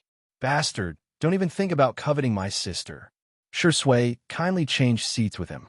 Soon, Xiangli began to tease his sister. The kid you were talking to just now was quite handsome. Xiangyi, fortunately, brother, you're the most handsome. Xiangli raised the corners of his mouth. Then, he lowered them and asked a question. Then, who's more handsome, me or Sure Sui? Xiangyi. Chapter 235. She was obviously hesitating. When her cherry lips moved slightly, and she was about to speak, Xiangli sneered. Is this something that you need to hesitate about? Shouldn't she immediately blurt out that her brother is the most handsome person in the world? I just think that you two are both handsome in your own ways. Xiangyi, who had a strong desire to survive, tried to salvage the situation. But I think you're the most handsome. Sure Sui, who had changed seats, happened to form a corner with Xiangyi's seat. Hence, he could see all of her movements and expressions without any scruples. Hearing her words, he raised his eyebrows. Xiangyi turned her face and stole a glance at Sure Sui, only to accidentally make eye contact with him. That was awkward. She then corrected herself. Brother Sure Sui, you're very handsome too, especially handsome. Huh? Xiangli laughed coldly. The live stream viewers burst into laughter because of the conversation between the three of them. Ha ha! Sister E is so cute when she's caught in a dilemma. My PhD. Brother actually has such a childish side? I don't believe it. Indeed, men are like children who never grow up. Xiangyi has had a hard time taking care of Xiangyi today. Xiangyi was conflicted for a while before asking weakly, Brother, do you think Brother Sure Sui is handsome? Xiangli said he's ugly. Sure Sui's expression remained unchanged. However, Xiangyi said seriously, Brother, you're stepping on him. It's wrong to praise him and step on him. Voila! Xiangli's heart cracked. She's protecting that dog of man just like that? Also, you're obviously lying through your teeth. Brother Sure Sui is indeed very handsome. Walla. Xiangli's heart was completely shattered. Xiangli was furious. He picked up the glass of wine and downed it in one gulp. Xiangyi was a little nervous.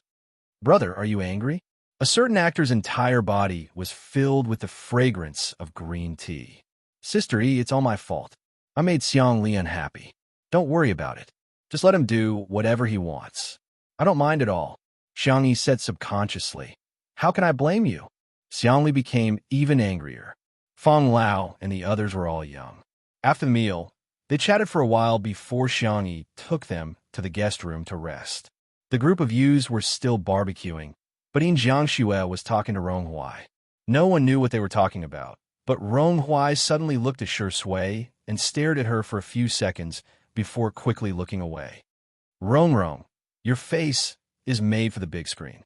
You should really consider entering the entertainment industry, In Jiangxue said with a smile. Perhaps it was fate, but she found Ronghuai particularly pleasing to the eye. She could not help but give him a few pointers. I heard that your cultural results are not particularly good. If you start preparing for the arts exam now, you can make it in time. Ronghuai pursed his lips and said sullenly, Thank you. I'll consider it seriously. He was a little hooligan, but he could tell right from wrong. He could sense In Jiangxue's kindness. Let's add each other on WeChat. If there's anything you don't understand, you can ask Andy. After the two of them added each other as friends, Ronghuai suddenly asked softly, Auntie In, can I become as capable as him? He refused to say Shi Sui's name awkwardly, but his eyes landed on Shi Sui. In Jiangxue touched the wolf cub's head and said, Anything is possible, but are you interested in acting? I can recommend a few schools to you then. Ronghuai did not answer, but he already had an answer in his heart. He just wanted to be closer to someone, just a little closer, until standing at a position where he could stand shoulder to shoulder with her. Chapter 236. It was getting late at night. Xiangyi came out of the villa, only to find that the courtyard was still too dark with only a few street lamps and the lights from the production crew. She went to the tool room and dug out a few handmade lanterns that she and her brothers used to make. Ronghuai and the others came over.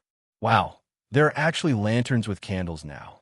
Sister, do you want to hang this? Do you want a ladder? Xiangyi said, No, you can just pass it to me. Huh, but can you reach it? Before he finished speaking, Xiangyi climbed up a tree skillfully, her movements as fast as those in wuxia movies. The teenagers? The netizens? Are you there? Xiangyi, do you know that your fairy persona has been ruined? Damn, I thought Sameo Gu and Samao Gu were fast enough, but I didn't expect Sister E to be the fastest. I suddenly remembered that Xiang Yi got injured because he went rock climbing with Xiang. The Xiang family actually has such an ancestral skill. If you don't share it, you're not Chinese. The group of boys opened their mouths so wide that eggs could almost be stuffed in. Xiang Yi said calmly, Give me the lantern. Ronghuai, who was the tallest, handed her a lantern in a daze. She hung it up, lit it, and then Xiang Yi climbed to the next tree. After hanging the lantern, the courtyard not only became brighter, but it also added a touch of warmth. The warm light of the lantern spread out, and a few moths gathered and bumped into it without hesitation. It was rare for Xiang Li to indulge himself that night. He drank too much and leaned back on the recliner in a drunken stupor. The top two buttons of his shirt were unbuttoned, revealing some of his fair skin and thin collarbones. The red mole at the end of his eye looked even more alluring. Xiangyi drank a lot with him too. Although her head was dizzy, she was somehow sober. In Jiangxue picked up a ukulele. She hadn't touched a musical instrument in a long time, and her hands were a little rusty. She stumbled as she played the ukulele. I have to practice more so that I can sing it for our baby in the future, she said in an expectant tone. Sheng Guang clapped for her with a smile in his eyes. From beginning to end, she was the only one in his eyes. The lights were warm and the wind was gentle.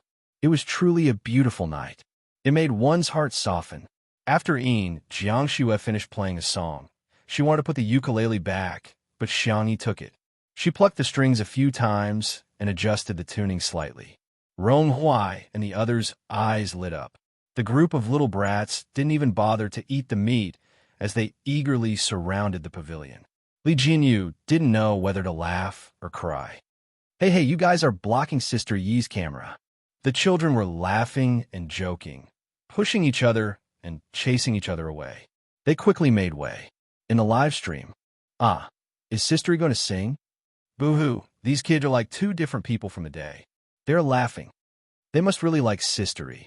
They're afraid of blocking the camera, so they're tiptoeing to get a closer look. It's so annoying.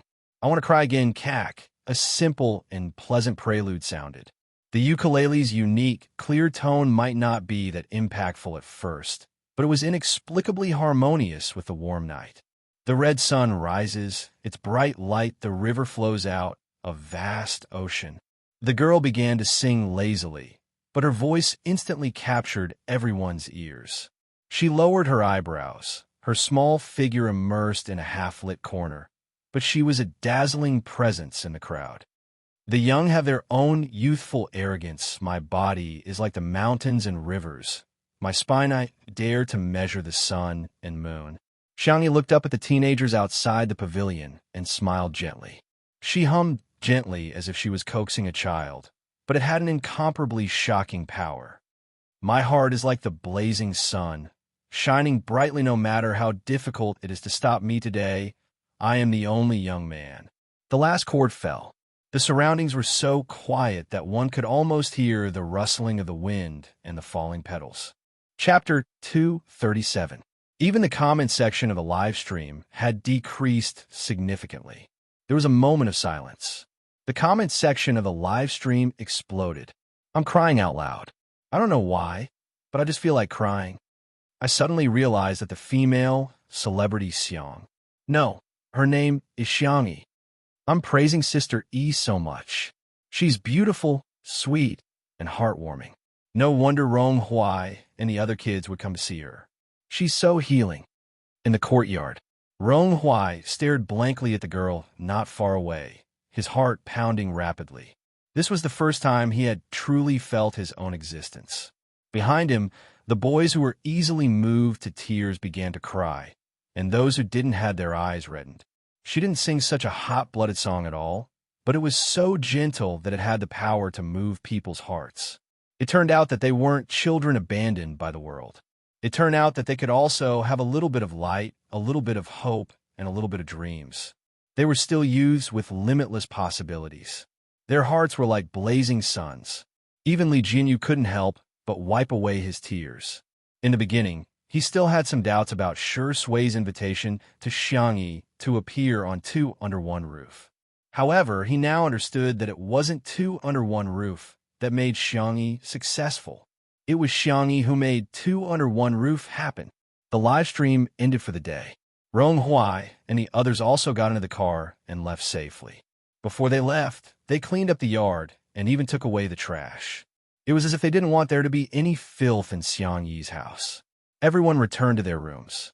Xiangli had really had too much to drink, so much so that he was walking unsteadily. Although Shi Sui bickered with him, he still treated him as a friend. Hence, he helped him back to his room. When Shi Sui came out of the bathroom after taking a shower, his gaze darted to the bed. Something's wrong. He frowned and strode forward, lifting the blanket roughly. However, after seeing who it was, he paused in his actions. It was Xiangyi. The girl was curled up into a ball and sleeping obediently. Shi Sui was speechless.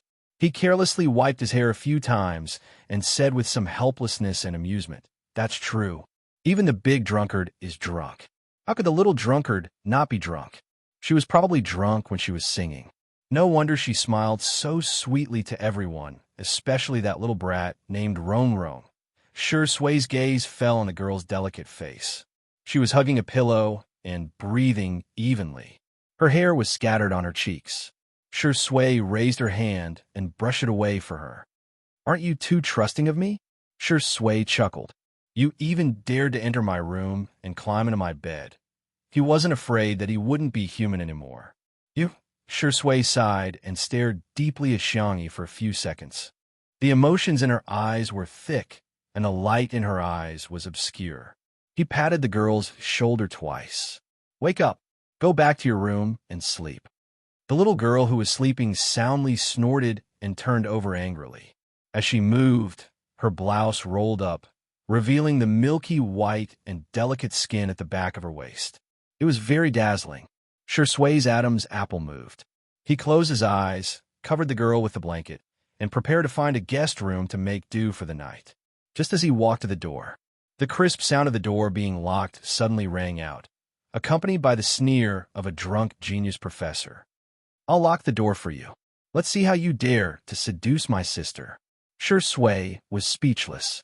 Then there was the sound of Xiang Li's messy footsteps and the sound of him bumping into something and falling on the carpet. He could vaguely hear his ravings. I have to protect my sister. Shi Sui was speechless. Chapter 238. This makes people very fascinated. The man pressed his eyebrows and suddenly chuckled. Fine. Sleep if you want. Lock if you want. Let nature take its course. Everything is the best arrangement. After giving himself a few words of encouragement, Shi Sui turned back and lingered by the bed for a few seconds. Some thoughts of not wanting to be a human flashed through his mind. In the end, Shi Sui still turned off the lights, picked up the script on the bedside table, and sat down on the single-seater sofa by the floor-to-ceiling window. He turned on a small nightlight and flipped through the script with his well-defined fingers. Shi Sui was still hesitating about this movie. The script was extremely well written. The most holy and flawless church was occupied by a flower of evil. The darkest and most humid mental hospital had the only bright color in the entire movie. The plotline followed the criminal reasoning route. It was intertwined, and every supporting character had a high IQ. The emotional line was a scene between a high IQ priest criminal and a psychiatrist. It started with a playful game of cat and mouse and ended with a regretful tragedy. It was full of drama. In all fairness, Shi Sui wanted to take on this script. However, he couldn't act in an emotional scene. It wasn't a problem of acting. It was a psychological problem. He resisted all close contact with women, and it had become a psychological barrier. Director Yin had tried several methods before, but Shi Sui vomited after a single pat. It didn't work at all, so he could only give up in the end. Other scripts were fine, but in this script, if the character of the doctor was deleted, or if the doctor's part was deleted, the whole film would lose some kind of balance, and it would not meet the artistic expression that the director wanted. Therefore, he either had to overcome the psychological barrier of acting in the opposite role, or give up this good script. Shi Sui was having a headache. The little girl on the bed probably felt hot and kicked the quilt away. She's quite dishonest.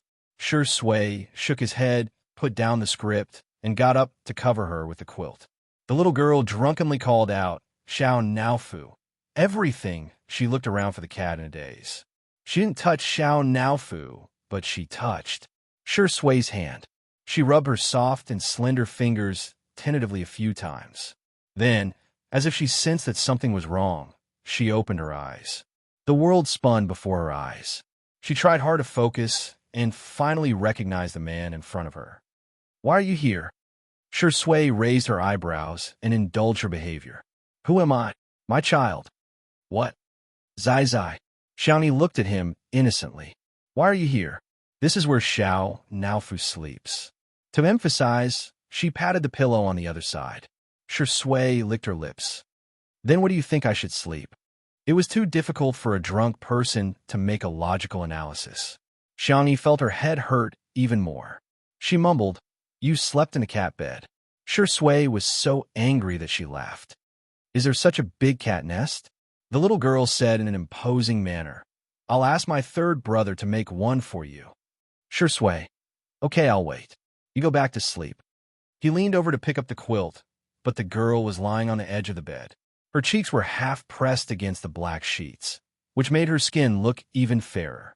The drunk girl spoke slowly and more softly than usual. You look good? Shi Sui simply sat cross-legged on the ground and looked at her calmly. Then, between me and your brother, who looks better? Xiaoni frowned, looking like she was about to be forced to do business again. Chapter 239. She shrank back and dodged his gaze. I am sleepy. Shi Sui grabbed the pillow in her arms. The little girl was drunk and weak and couldn't move at all. The two were in a stalemate. After more than 10 seconds, the girl sighed helplessly. Okay, then I'll tell you alone. Okay, then you're not allowed to tell anyone else. Okay. The man looked at Xiaoni affectionately and gently. Xiaoni whispered, You and brother are both good-looking, but I think you're the most good-looking because I like you. Whoosh. The ambiguous atmosphere fermented uncontrollably in the air, and the room seemed to have heated up, adding a sense of irritation. Shi Sui raised his hand and rubbed the back of the girl's neck. He coaxed, Say it again. Xiangyi was drowsy. She murmured in a soft voice, "I'm really sleepy. You said you like me." After a pause, the man smiled. "You even said you want me to be your boyfriend." Xiangyi protested softly. "I didn't. I said I like your face." Her mouth was sealed by the man's palm, and her soft lips were pressed against his warm palm. The girl blinked her long eyelashes. "I'll think about it and give you an answer." Shui looked like he was in a difficult position. "TSK, you don't know how popular brother is." There seemed to be something wrong. However, Xiangyi was too sleepy. Her eyelids drooped, and she mumbled a few words before falling asleep. Shui's deep eyes were mixed with dark emotions. His clear Adam's apple bobbed visibly. His gaze lingered on the girl's lips for a few seconds. He rubbed his fingers against them and smiled. "What should I do? Brother really doesn't want to be a good person." The sky was slightly bright, and the morning stars were sparse.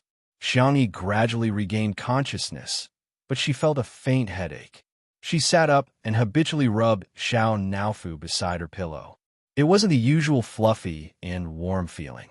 Instead, Xiangyi's eyes widened, and she was no longer sleepy.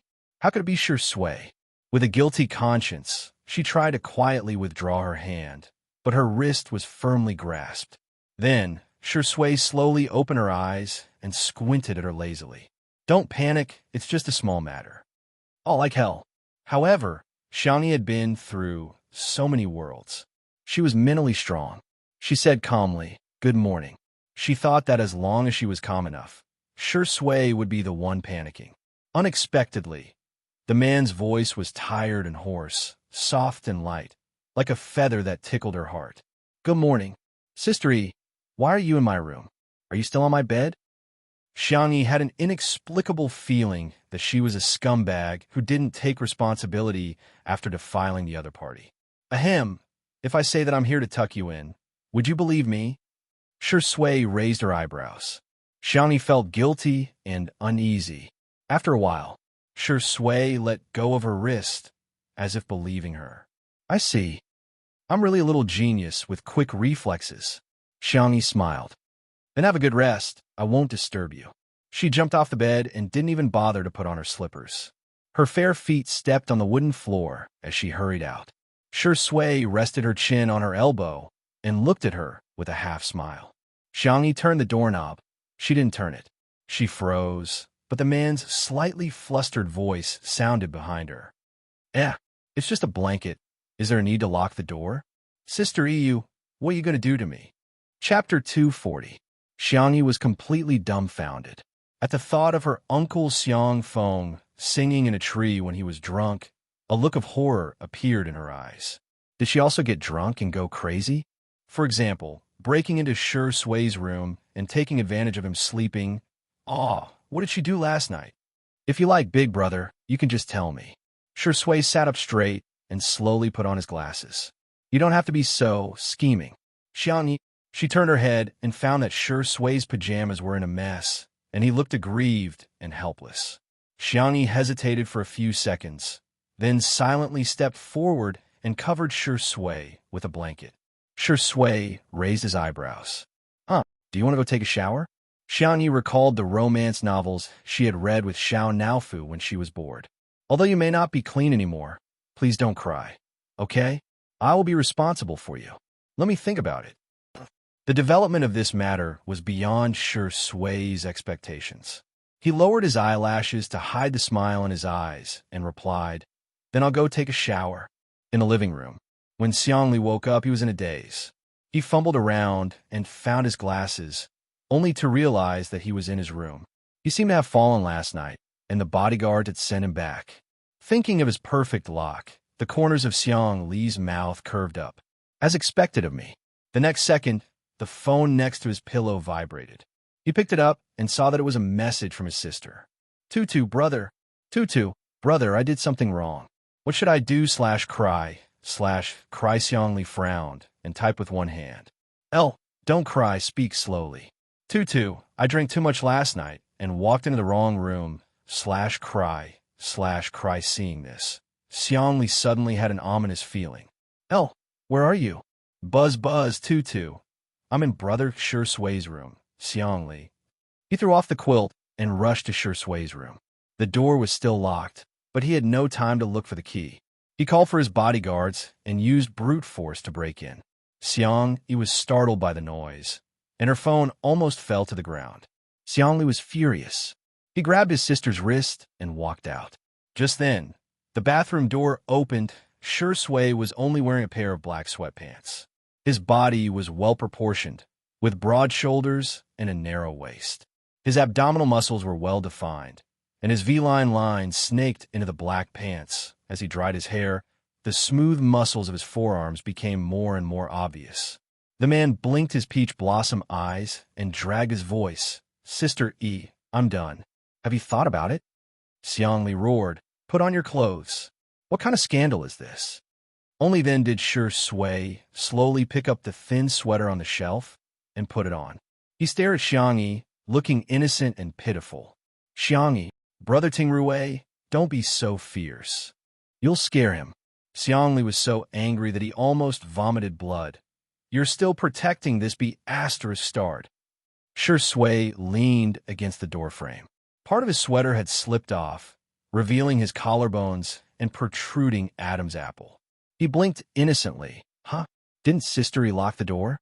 TSK, I wonder who did it." Xiangli, of course, he couldn't admit that he did it. Otherwise, he would turn from a genius brother to a fool brother in front of his sister. Xiangli tugged at her brother's sleeve and whispered, "Brother, I don't know who locked the door, but I think I took advantage of him." Xiangli looked pitiful. "How can I take responsibility for it to show my sincerity?" Xiangli, "You even tricked my tutu. King Shui, are you still human?" Chapter 241. Xiangli was pushed out of the room by her brother. Then, the door was slammed shut. Before the door was closed, Xiangli saw her brother rolling up his sleeves. Are they going to fight? She wanted to go in, but she heard her brother yelling through the door, "Go back to your room." Then, Shui's gentle and calm voice sounded. "Don't worry. I'll have a good chat with your brother." Xiangli scratched her head and chose to believe them. She walked toward her room. Her hungover brain was slower than usual, so she didn't notice that someone was secretly taking photos of her coming out of Shui's room outside the floor-to-ceiling window. In the kitchen, porridge was simmering in the casserole pot, and the fragrance of the rice wafted out through the crack in the door.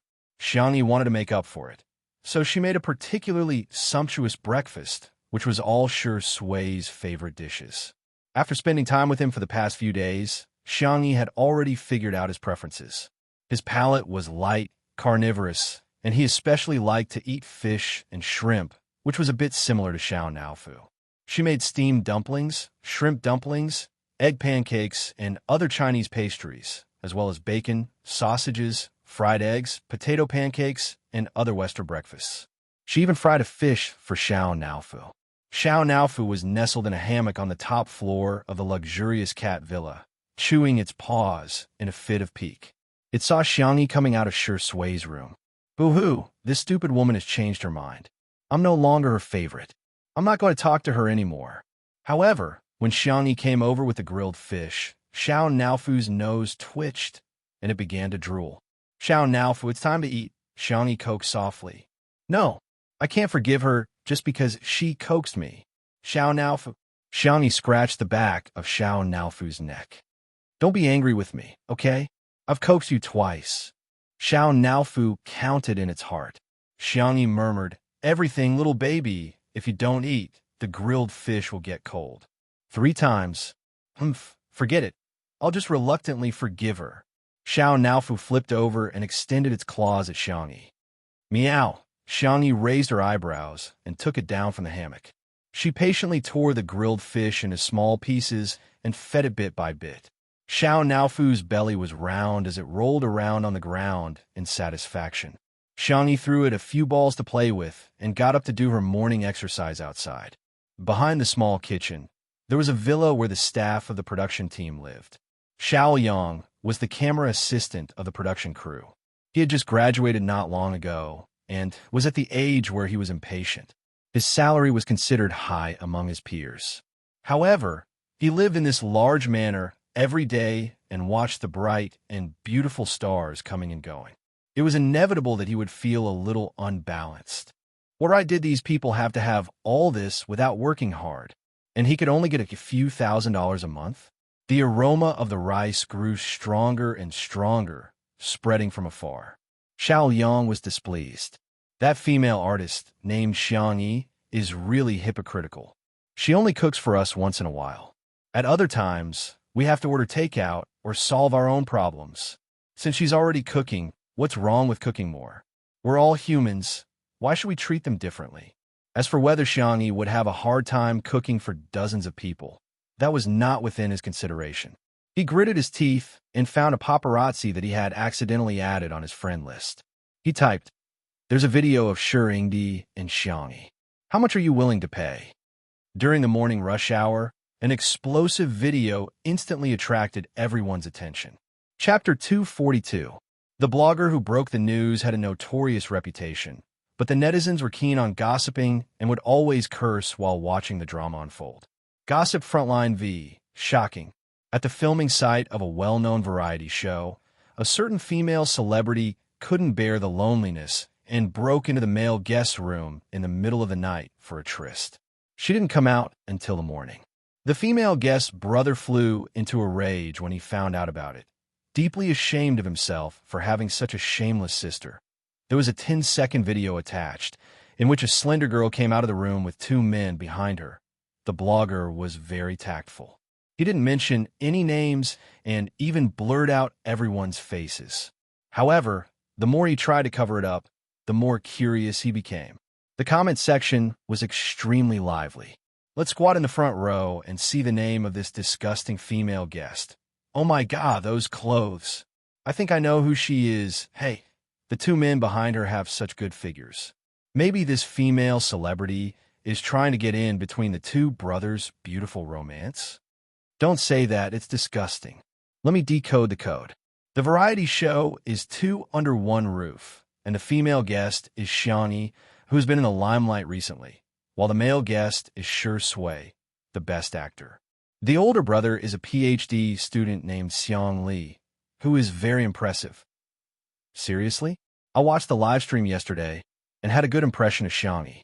Why is she causing trouble again today? She's always seducing men. The news caught them off guard, but Xing Chun Entertainment, which Shi Sui was in, still immediately released a statement.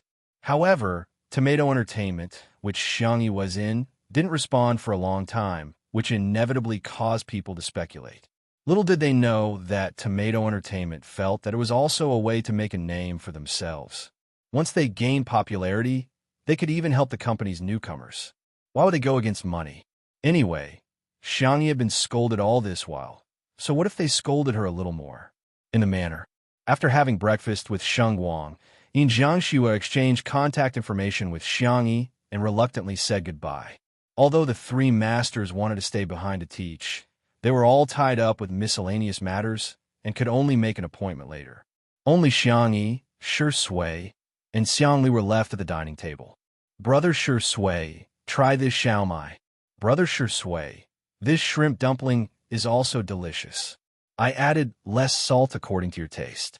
Brother Shi Sui, do you want another bowl of congee? I'll get it for you. Xiang Li gritted his teeth. It's not like he doesn't have hands. Shi Sui said kindly, Sister E, you don't have to be so nice to me. Anyway, I'm used to it. Your second brother is in a bad mood. You should coax him more. Xiang Li, if it weren't for the fact that Shi Sui was still a decent person last night and nothing had happened between the two of them, he would have ordered his bodyguards to break this guy's legs. With his intelligence back, Xiang Li's eyes lit up. Tutu went to your room. Didn't you feel anything? Hearing this, Xiang Yi also felt that something was wrong. Shi Sui wasn't tricking her, was he? I drank a lot last night too, Shi Sui said calmly. This was the truth, but he wasn't drunk. However, this sentence successfully misled Xiang Yi. If it were someone else, Xiang Yi might have questioned it. However, she had a natural sense of trust when it came to Shi Sui. After all, in her memory, Shi Sui had always been a gentle and reliable older brother. Little did she know that the gentlemanly image was just an illusion. The big tail behind him had been wagging long ago. At this moment, Li Jinyu rushed in. Chapter 243. Daddy sure, bad news. There's news about you and Sister E. Li Jinyu was sweating profusely as he handed the phone to Shui. Xiangyi tilted her head to take a look, but was stopped by Li Jinyu. It should have been leaked by our crew. I'm investigating it now. Sister E, don't worry. I'll definitely give you an explanation. Xiangyi immediately understood and asked calmly, someone is scolding me? Li Jinyu was a little helpless. Yeah, soon, Shui's manager, Si Chuanbai, called, and he got up to the balcony to pick it up. Si Chuanbai said concisely, the announcement has been made. I need to confirm with you whether the two of you are in a relationship. If you are you going to make it public? I'll have to prepare for the next step. Shui looked up at Xiangyi. Not at the moment. Are you serious? Si Chuanbai was slightly stunned. I'll just ask directly. Is she worth it? She's worth it, she answered without hesitation. Si Chuanbai was silent for a while before saying, all right, I understand. Since it's your choice, I'll respect and cooperate with you. Then you. She chuckled lazily. Aren't you going to wish me a happy marriage in advance? The originally serious atmosphere was forcefully diverted by Shui's flirtatious words. Si Chuanbai took a deep breath and mocked. You're not even in a relationship, and you're already thinking about getting married? Huh. Why don't you find a naming master to help you come up with a few baby names? All right. Remember to find a master who's more expensive. Thank you. Xiangyi also received a video call from Annan. On the screen, Annan was crying with a head full of colorful hair. Boo-hoo, they're so bad. Not only did they not help you with public relations, they even let a few newbies ride on your popularity. Trash company, why hasn't it closed down yet? Xiangyi did not take these matters to heart. To her, it was far less important than what to make for lunch.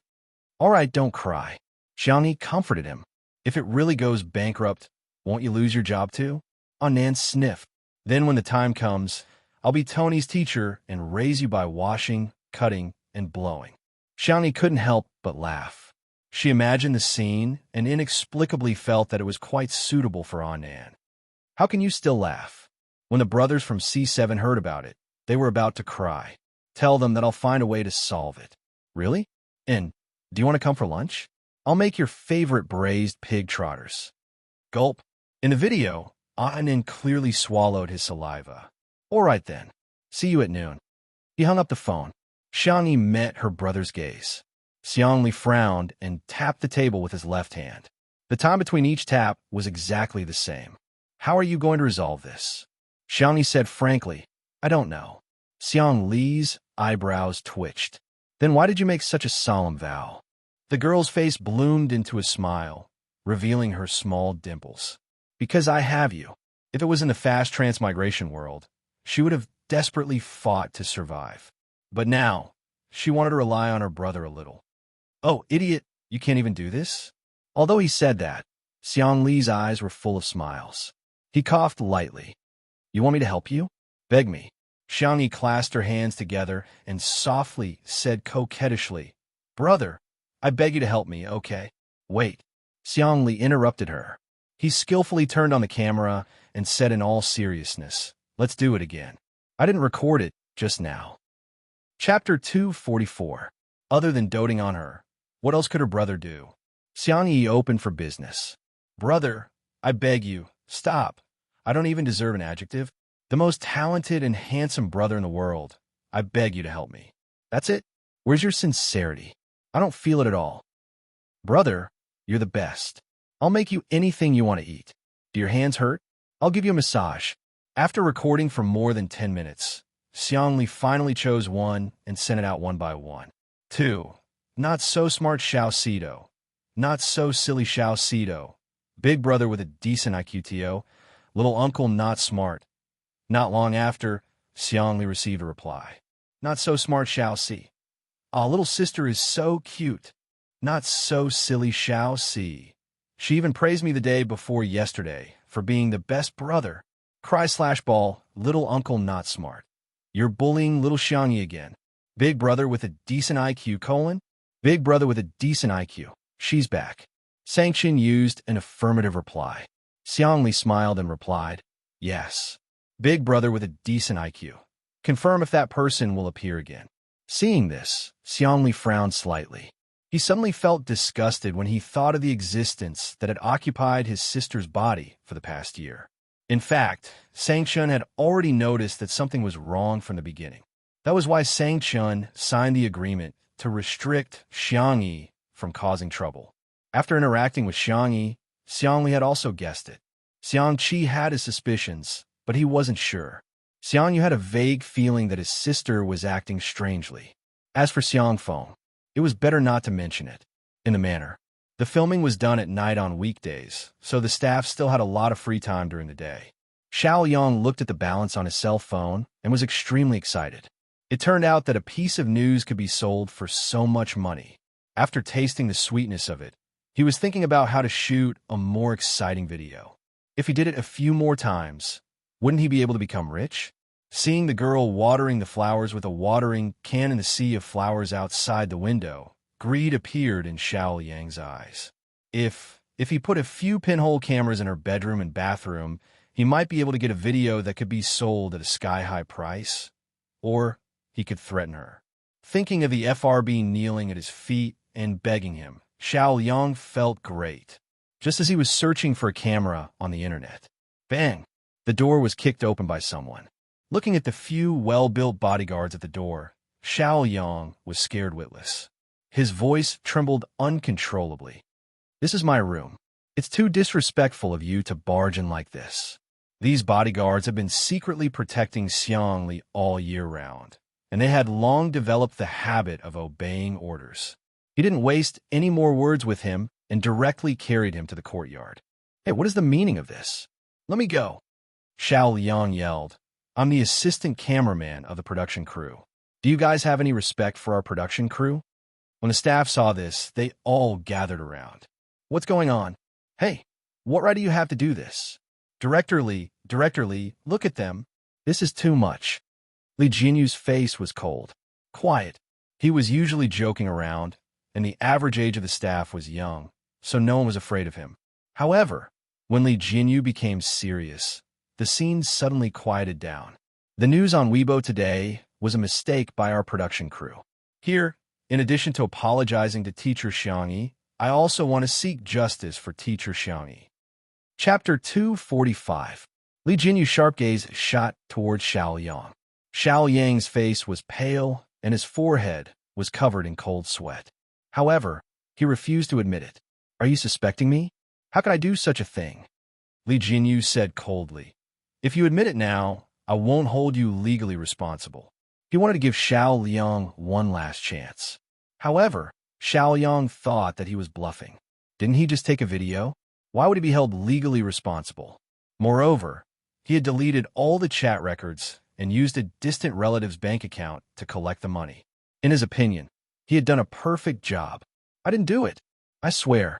Otherwise, I'll be hit by a car when I go out." Xiao Yang swore. A few staff members who were familiar with him spoke up for him. "Director Li, is there a misunderstanding? Xiao Yang is usually a good person. He's not that kind of person." Li Jinyu's expression was cold. "Since you don't want a chance, don't blame me for being merciless." He took out the evidence directly. The video was recorded at 5:00 in the morning. The marketing account exposed it at 7:00 in the morning. At that time, most of us were still asleep. Dr. Xiang wrote a small program to capture the most Wi-Fi traffic devices in this area. "It's your phone." Xiao Yang's expression changed drastically. He had habitually connected to the Wi-Fi. He did not expect this to be evidence. However, he quickly retorted, "I just woke up early and played with my phone for a while. The video could have been sent by someone else." Li Jinyu said, "How long are you going to be stubborn?" Dr. Xiang traced the source of the video. "It was sent by your device." Then it could have been sent by someone else using my phone. Xiao Yang's words were full of loopholes. The staff members who had spoken up for him earlier felt their hearts turn cold. Seeing this, Xiao Yang decided to go all out. "So what if I was the one who took the video? Why don't you blame Xiangyi for seducing Shui? Why are you blaming me?" Li Jinyu was so angry that he wanted to vomit blood. Invading other people's privacy, and you still think you're right? If she had kept her private life in check, I wouldn't have been able to take that video. Xiao Yang said with conviction. At the end of the day, it was her fault. The next second, a certain Siscon doctor grabbed his collar with one hand. His eyes were dark and murderous. Xiao Yang wailed, "Someone's been beaten up. Someone's been beaten to death. Help!" Li Jinyu was speechless. He had never seen a thief crying thief. Xiang Li suddenly smiled. "What do you think is more terrifying than death?" Xiao Yang froze. "It's a life worse than death." Xiang Li raised his eyebrows. "Do you want to try?" Xiao Yang's pupils dilated. He was a little scared. He subconsciously searched for Xiangyi. She had a gentle temper and was easy to talk to. As long as he begged her properly, she would definitely forgive him. Not far away, the young girl looked calm. She was still watering the flowers unhurriedly, as if she did not take this matter to heart. "Teacher Xiangyi, I was wrong. I know I was wrong. I'll apologize to you, okay? I'm still young and ignorant. Please don't take it to heart." A chuckle came from the handsome man beside the young girl. Shui was obviously smiling, but his peach blossom eyes seemed to be mixed with ice. There was no trace of warmth in them. "You think you're worthy of calling her name?" Chapter 246. The man's aura was too strong and overwhelming. Xiao Yang met his gaze for a few seconds, and his legs turned to jelly. With a bang, he fell to the ground, and his phone slipped out of his pocket. The screen was still lit up and displayed keywords such as pinhole camera, bedroom, bathroom, secret camera. Shui's eyes narrowed, and he exuded a dangerous aura from head to toe. Xiao Yang was on the verge of tears and completely lost his previous arrogance. "I didn't install this. I was just thinking about it. Is it illegal to think about it?" Shui's aura became even colder. He couldn't bear to mess around with this little girl. What right did this piece of trash have to think about hurting her? "Xiang Li, bring your sister into the house," Shui said in a low voice. "I can solve my sister's problem," Xiang Li said unhappily. "Then when she cries later, will you coax her?" Xiang Li gritted his teeth and grabbed Xiangyi's wrist and walked to the living room. Xiangyi's focus was completely different from the two of them. "I'm not scared. I haven't finished watering my flowers," Xiang Li said seriously. "No, you're scared." Xiangyi said. "Okay, I'm scared." Xiang Li nodded in satisfaction. "Okay, I'll protect you." Anand drove his small shabby car to the manor early in the morning. When he arrived, there were still some staff members in the garden who hadn't left yet. They were gathered in small groups and whispering about something. "Oh my God, Shui looks so cool when he's angry. He looks so good wearing glasses and sneering. I heard that he has a good temper. He didn't even take it to heart when his assistant betrayed him, but I didn't expect him to be so serious this time. Xiao Liang is really too much. But after today's incident, he can forget about staying in this industry in the future." Anand listened to the gossip for a while before rushing into the villa. "Good boy, I'm here." In front of the floor-to-ceiling window, Xiangyi was combing Xiao Naofu's fur. The little kitten was sleeping soundly with its head facing the sky and snoring contentedly. "Anand, humans are not as good as cats." Xiangyi smiled and said, "The poor trotters are ready. Is there anything else you want to eat?" "I'll eat whatever you make." Anand chuckled. He took out his phone and showed it to Xiangyi. "That's strange. Our company has changed. They're actually helping you with public relations." On the screen was a statement issued by Tomato Entertainment. In addition to condemning the person who took the photo and the marketing account, there was also a lawyer's letter of warning. The netizens in the comments section were all stunned. You've lived long enough to see anything. Tomato Entertainment actually has a PR department? OMG, FQ didn't even appear when C7's fans were fighting so fiercely.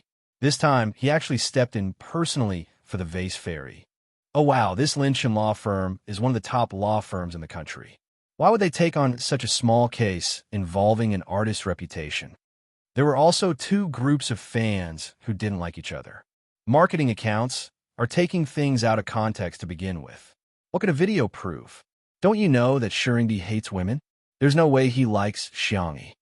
With all due respect, our sister E is both salty and sweet. She's rich and talented, and she even has a few immortal brothers. Please don't mislead us. Our sister, E, just wants to be beautiful by herself. But more than that, the CP fans were celebrating. There should be a dozen more trending searches like this. We're in the same room. Sisters, I'll call you first. In 2 days, I'm going overseas to shoot a double magazine cover. I don't care. Honey, moon, duck. Chapter 247. I know about the magazine cover. She heard that this was a resource that third brother brought into the production team. But what's the meaning of a honeymoon? Also, what does untimely is real mean? Xiangyi rested her chin on her hands, feeling extremely confused. Was it because she hadn't surfed the internet for too long? Why couldn't she understand what everyone was saying? Annan's jaw dropped. It can't be, can it? Don't you know that you and Shurindi have CP fans? Xiangyi, it's been a little popular recently. You guys are no longer the Arctic Circle couple. I even want to eat some candy. I have to say, everyone is really a girl under a microscope. Annan sighed as he searched for the topic, untimely boyfriend for Xiangyi. He skillfully entered the comments section, signed in, and forwarded the comments section. Then, he found the best posts and showed them to Xiangyi. A few minutes later, Xiangyi looked a little absent-minded. It seemed a little sweet. Could this be the legendary I cowed out to myself. What are you looking at? Xiangli poured a glass of water and sat down beside them. Annan urged, it's a super story. Brother, do you want to see it? It's very sweet. It's a must to relieve stress. Really? Xiangli lowered his head to look at her, wanted to have more common topics to talk about with his sister. Untimely super sweet. Sure Sue's sister E is moved edited. Sweeter than first love. Did today's untimely official proclamation. From the first meeting, 10,000 years have passed. Thousands of characters fan, one fan, one fan, one fan, one fan, one fan, one fan, one fan, one phenone minute. 2 minutes. Xiangli maintained the same posture and did not move. However, his expression became more and more solemn. However, Annan still asked heartlessly, Brother, how is it? Isn't it beautiful? Xiangli put down the cup, rubbed his eyebrows, and looked at Xiangyi with a straight face. Come with me. Xiangyi didn't know what was going on and followed him to the balcony. Xiangli's opening speech was very cold. Recite the 16th rule of the family. Xiangyi recalled for a moment. The dangers of puppy love are as follows. First, it's easy to be cheated by a man. Second, out of the corner of his eye, Xiangli caught a glimpse of a tall and slender figure. His expression did not change as he waited for his sister to finish reciting. Only then did he leisurely say, So, no early love. Xiangyi. The little girl said weakly, Brother, I'm already 20 years old. What's wrong with being 20 years old? I'm not your brother anymore when I'm 20. Xiangyi had always been obedient in front of her brother. Oh, okay. Xiangli patted her little head. Good girl. He raised his eyebrows at Sure Sui, who was not far away, as if he was openly provoking her. Sure Sui clicked his tongue and mouth. Okay. Childish. Xiangli didn't take it seriously. After Sure Sui walked away, he suddenly asked, Tell me, where have you been in the past year? Xiangyi widened her eyes. What's there to be surprised about? Do you think I'm the same as little uncle and can't even see that? Xiangli smiled slightly, like an old fox. Tutu, are you insulting your brother's intelligence? Time passed. Xiangyi briefly summarized her experience in the past year. Xiangli listened very carefully. He tapped the railing again and again. The rhythm was accurate. Do you think the initial opportunity was the car accident? Xiangyi was stunned. Isn't it? Xiangli's voice was very deep. There's a problem. That person may come back. Chapter 248. The sky was overcast. It was the rainy season, and there would be showers from time to time. The sound of thunder came from afar, and the dull roar exploded in their ears. Xiangyi was stunned, as if she couldn't believe it. After a long time, she came back to her senses. Brother, you mean that person's appearance is not a coincidence? Behind all coincidences, there is a certainty. According to the rules of the system that you said, only souls on the verge of death can be selected. Then, you actually don't fit this rule, because your injuries are not that serious. A year ago, Xiangyi was in a car accident and fainted on the spot. However, she woke up in just a few hours and only suffered some external injuries. Xiangyi frowned. She tried to keep up with her second brother's rhythm. In other words, I might not be the one selected to travel between worlds. That's right. Maybe you just unconsciously became someone's scapegoat. Think about it carefully. Not all the worlds you go to are safe, right? Physical injuries are small, but if your soul is wiped out, you will disappear forever. This logic is not difficult to deduce. If it's just a trip around the world, then traveling between worlds is the reward. However, if it's a life-threatening mission, then no one will be willing to accept it. A gust of wind blew, and Xiangyi suddenly felt a little cold. Xiangli paused. He was silent for a few seconds, took off his coat, and put it on his sister's shoulders. This is just my analysis. It can't be proven false. Just listen to me. The girl's eyes fell on her brother's right hand, and her breath stopped.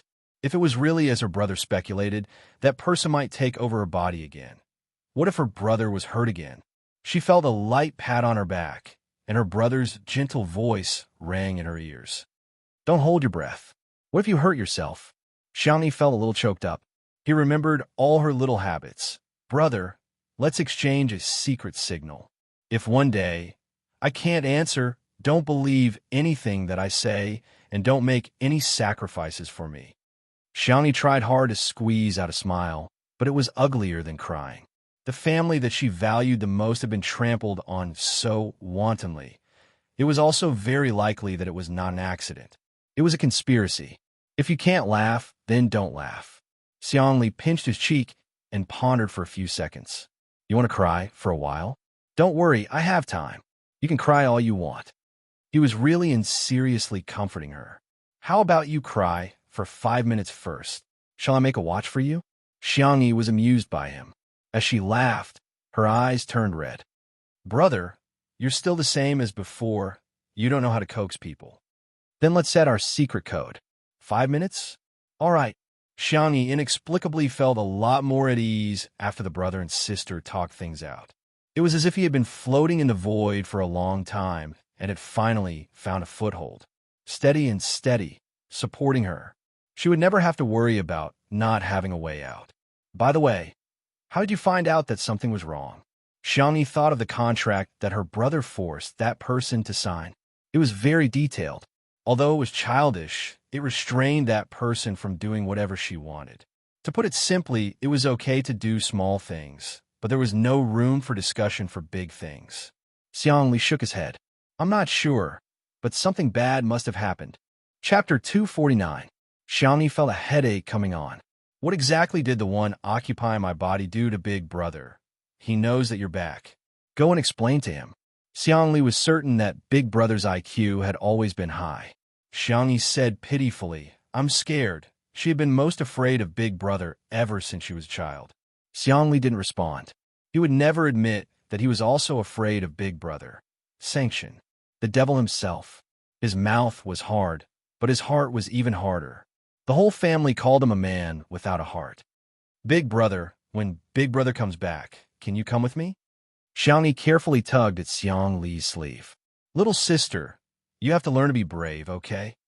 Although he was talking about chicken soup, his slender hand slowly pulled her hand away. He pulled it away. Xiangli was speechless. Just a second ago, he was so touching, but now he was so fragile. He was indeed her biological brother. Xiangli cleared his throat. I suggest you bring little uncle with you. He can help you take most of the firepower. With him around, Big Brother probably won't have time to scold you. Feng Feng of the Xiang family naturally had the attribute of attracting hatred. In a game, he would be a meat shield that would bleed, but not shed tears. Xiangyi was enlightened. Big Brother, you're indeed a genius. What you said makes sense. Xiangyi put on her brother's jacket and returned to the living room. Shui, who was teasing Xiao Naofu, paused and glanced at her. Mr. C, you're here? Xiangyi noticed Si Chuanbai. As a top manager, Si Chuanbai always dressed in a suit and leather shoes. She felt that he was more like a domineering CEO than little uncle. Si Chuanbai nodded. Miss Xiang, he was here to work with Shui. Annan stared at Si Chuanbai for a long time before moving closer to him and asking softly, "Are those sparkling cufflinks made of obsidian?" That envious look in her eyes was similar to when she bought a 5-cent popsicle when she was a child and saw her classmates eating a 5 yuan milk popsicle. Si Chuanbai, he smiled politely. Yes. Anan immediately let out a heartfelt sigh. Wow. They were both agents, but Si Chuanbai was clearly an elite in the workplace, and he's a social animal at best. Si Chuanbai, on the other hand, felt that Xiangyi's manager was too unreliable. That gaudy, colorful hair and that silly smile. Si Chuanbai also couldn't understand the way he interacted with Xiangyi. The two of them didn't seem like working partners, but more like best friends. Anan was hungry before dinner time, so Xiangyi made him a bowl of noodles mixed with scallion oil. Seeing Anan eating so happily, Si Chuanbai frowned. Was it really that delicious? Could it be an act? But when lunch was served, braised pig trotters, braised chicken feet, braised duck neck, braised dried tofu, braised mushrooms, a rich aroma assaulted his nostrils. The ingredients had all been stewed until they were soft and tender. They were wrapped in a layer of thick and shiny marinade and sprinkled with a little sesame to decorate them. This large platter of braised food instantly captured all of Si Chuanbai's attention. He maintained a reserved image and picked up his chopsticks to pick up the stir-fried vegetables closest to him. Suddenly, a large and soft pig trotter was stuffed into his hands. Choo-choo, don't stand on ceremony. This is the biggest. Anan gnawed on the chicken feet and said in a muffled voice, Si Chuanbai, what a joke. He was such a strict, fastidious, and clean person. Would he be as rough as this little colorful hair and chew on a pig trotter? But why did this damn pig trotter smell so good? Chapter 250. Si Chuanbai stared seriously at the pig trotter in his hand. After a few hours of marinating, it had a red and oily luster. It was a little hot in his hand, and the overbearing aroma went straight into his nose. He started to salivate uncontrollably. Just one bite would do. With the mentality of giving it a try, he elegantly tore off a bit and tasted it. The moment the tip of his tongue touched the marinated pig trotter, the collagen-rich pig trotter was incomparably soft. After chewing twice, it was fatty but not greasy. The meat was slightly springy and chewy. The aroma of the marinating sauce permeated every inch of the meat, even the bones. The combination of fragrance, sweetness, saltiness, freshness, and spiciness with a strong invasiveness instantly occupied Si Chuanbai's taste buds. How could it be? How could it be? This damn pig trotters were actually so delicious. Si Chuanbai's hands trembled slightly. Slowly tearing and eating with his hands was no longer enough to satisfy him. Cursing under his breath, Si Chuanbai raised the pig trotter and took a big bite. This brought about a sense of satisfaction that couldn't be found in small bites. The gold medal manager, who had always been known for being meticulous and serious, had lost all his image at this moment. He was holding the pig trotter and chewing happily. This scene fell into Anan's eyes. Had Mr. C never eaten good food before? The speed at which he swept everything away was too exaggerated. He must have been too busy and didn't have time to eat properly. Thinking of this, Anan looked at him with eyes full of sympathy. Thus, after Si Chuanbai finished the pig trotter, there were chicken feet, braised eggs, dried tofu, lotus root slices on the plate in front of him. The initiator Anan still didn't know that he had caused Si Chuanbai's image to be destroyed. He smiled foolishly at him. Si Chuanbai's chewing paused slightly. This little colorful hair, after looking at it for a long time, was quite pleasing to the eye. After the meal, Si Chuanbai wiped his hands and mouth with a wet towel and returned to his professional side. He looked at Shi Sui and said in a low voice, I have something to tell you. Shi Sui, He originally thought that his manager wanted to talk to him about something serious, but he didn't expect Si Chuanbai to sincerely and seriously ask, do you want me to help you look at the wedding venue? Do you want to look at the confinement center too? Speaking of children, there doesn't seem to be any good houses in the school district under your name. Si Chuanbai's tone could only be described as angry. If you're like this, How can I be at ease with Miss Xiangyi marrying you? Shui slowly typed a question mark. Where? Whose manager are you? Si Chuanbai shook his head. No, you can't do this. Looks like I'll have to get you other jobs besides two under one roof. Otherwise, how are you going to make money for the baby's milk powder? Shui. Do I look like someone who can't support his wife and children? It doesn't matter if you're alone, but do you have the heart to let Miss Xiangyi suffer with you? Do you want to be a gigolo? Shui raised her eyebrows. That's a good suggestion. Si Chuanbai sneered, completely forgetting how much he despised Xiangyi and betrayed her. Ha! Do you think you could be a gigolo just because you want to? Miss Xiangyi is so popular. She's beautiful, kind, and good at cooking. There are a lot of puppies lining up to get her number. An old man like you, who's almost 30 years old, what number can you get? Shui. Your ability to lose your memory on the spot is amazing. Smiley face. Chapter 251. Your ability to lose your memory on the spot is really amazing. Shui, who had been stabbed in the heart by his agent, rubbed his eyebrows and said helplessly, It's only been one meal, and you're already part of her family? If I were part of Miss Xiangyi's family. Si Chuanbai paused and smiled. You wouldn't even be able to enter our house. Shui. He habitually searched for Xiangyi's figure and looked around. Xiangli was cleaning up the dishes. The men of the Xiang family had always been very conscientious when it came to housework. Anan was studying Si Chuanbai's rare leather briefcase. Even with Si Chuanbai's permission, he still didn't dare to touch it.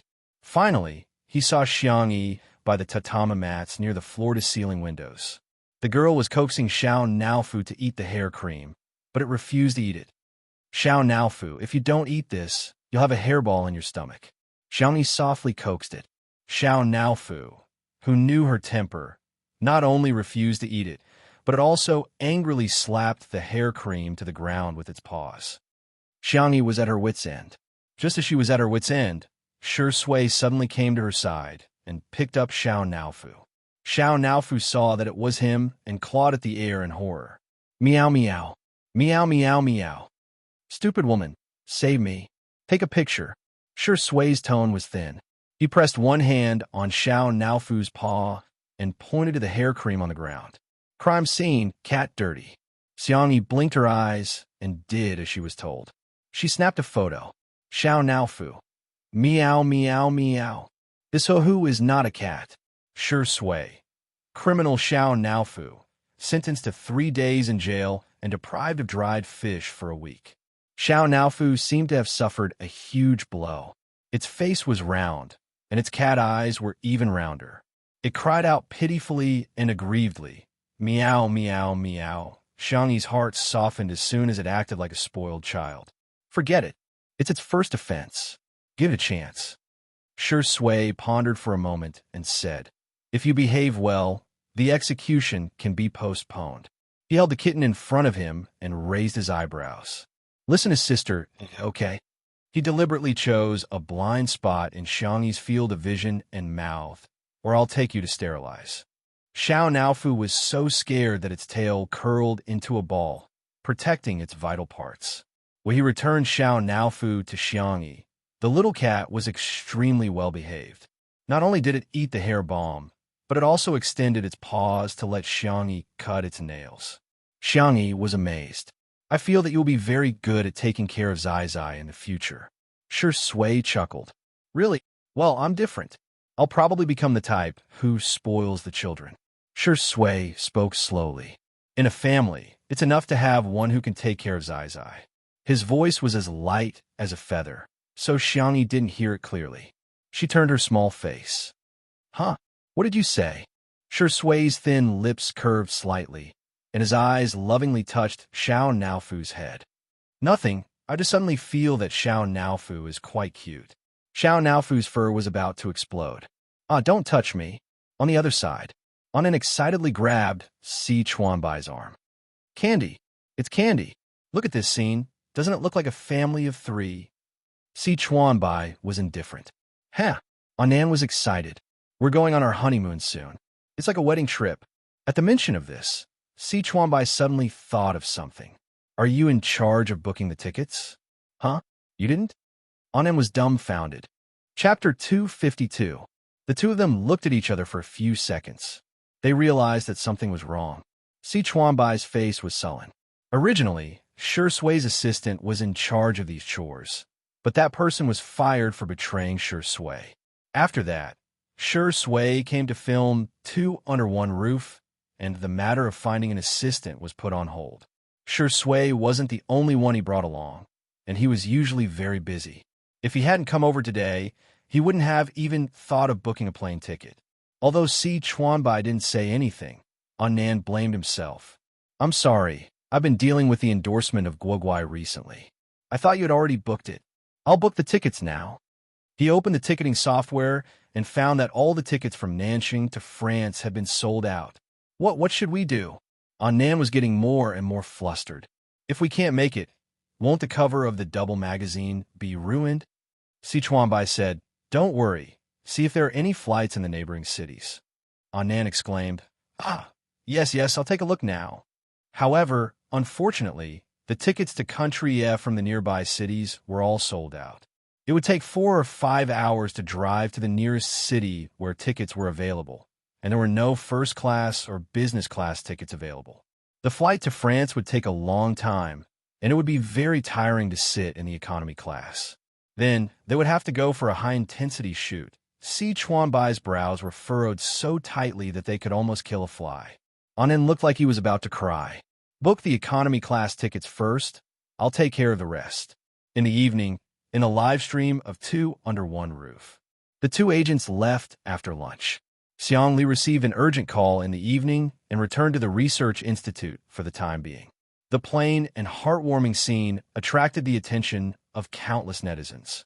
There were only 2 people and a cat at the dinner table, and the netizens immediately began to tease them.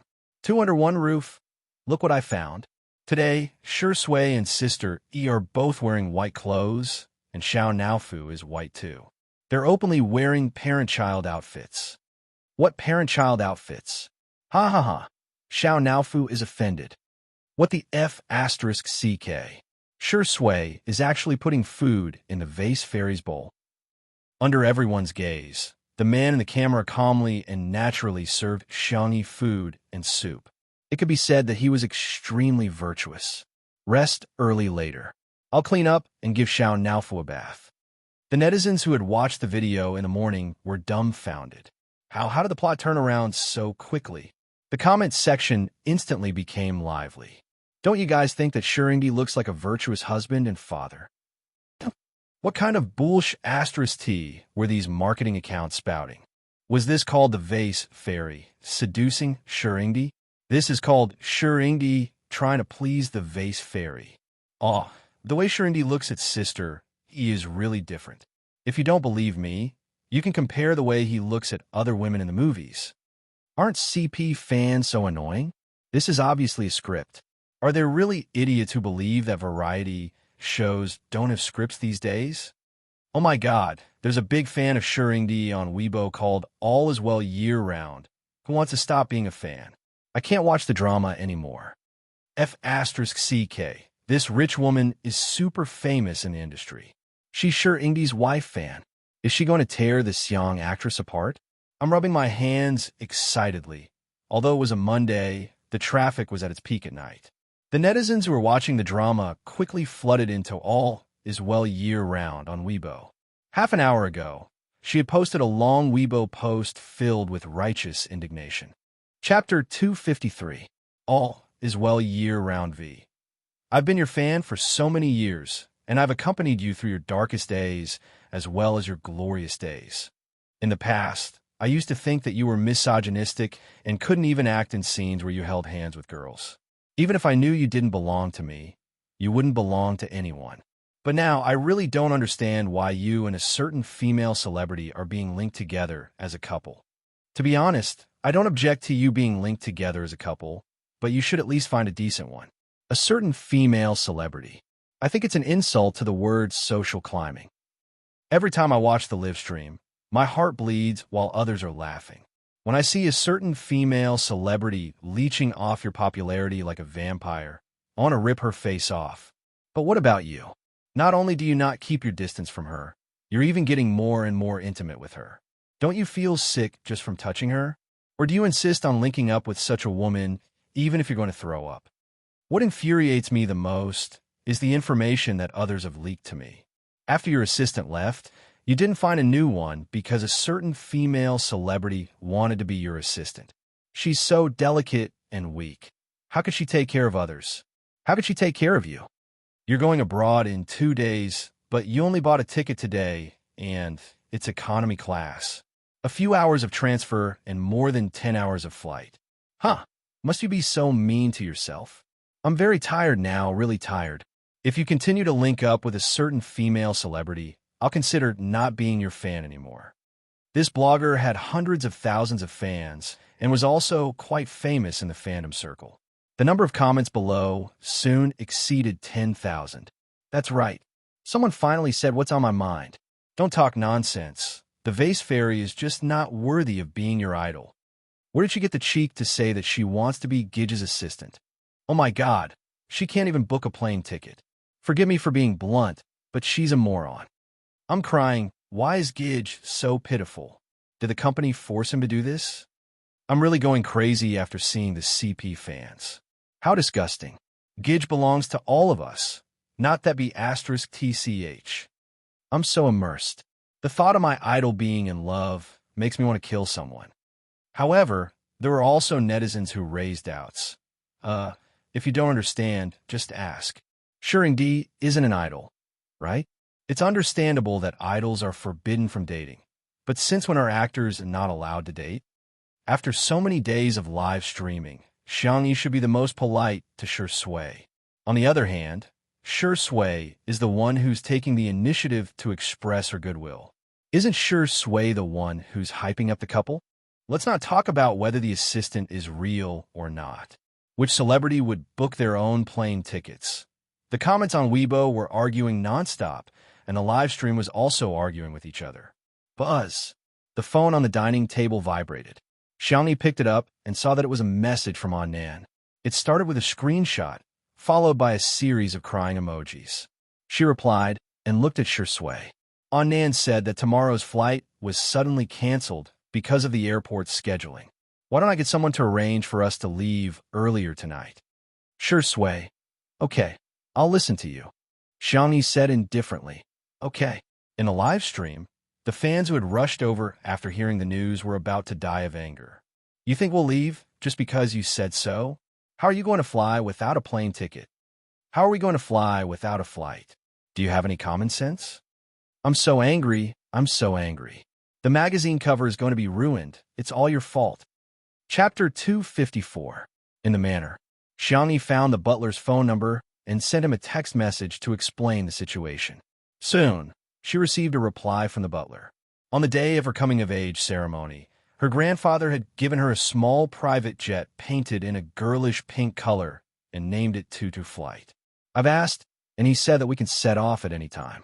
Xiangyi put down her phone and continued. Shall we leave after the live stream? Sure Sui naturally knew about the Tutu Flight. She nodded and informed Si Chuanbai as well. Si Chuanbai's reply was a long ellipsis. He and Little Colorful Feather were extremely anxious and frantically tried to buy tickets, thinking that it was a disaster. They didn't expect that it would be resolved so easily by Miss Xiangyi. Si Chuanbai tilted his head and looked at Annan, who was still checking the tickets, speechlessly.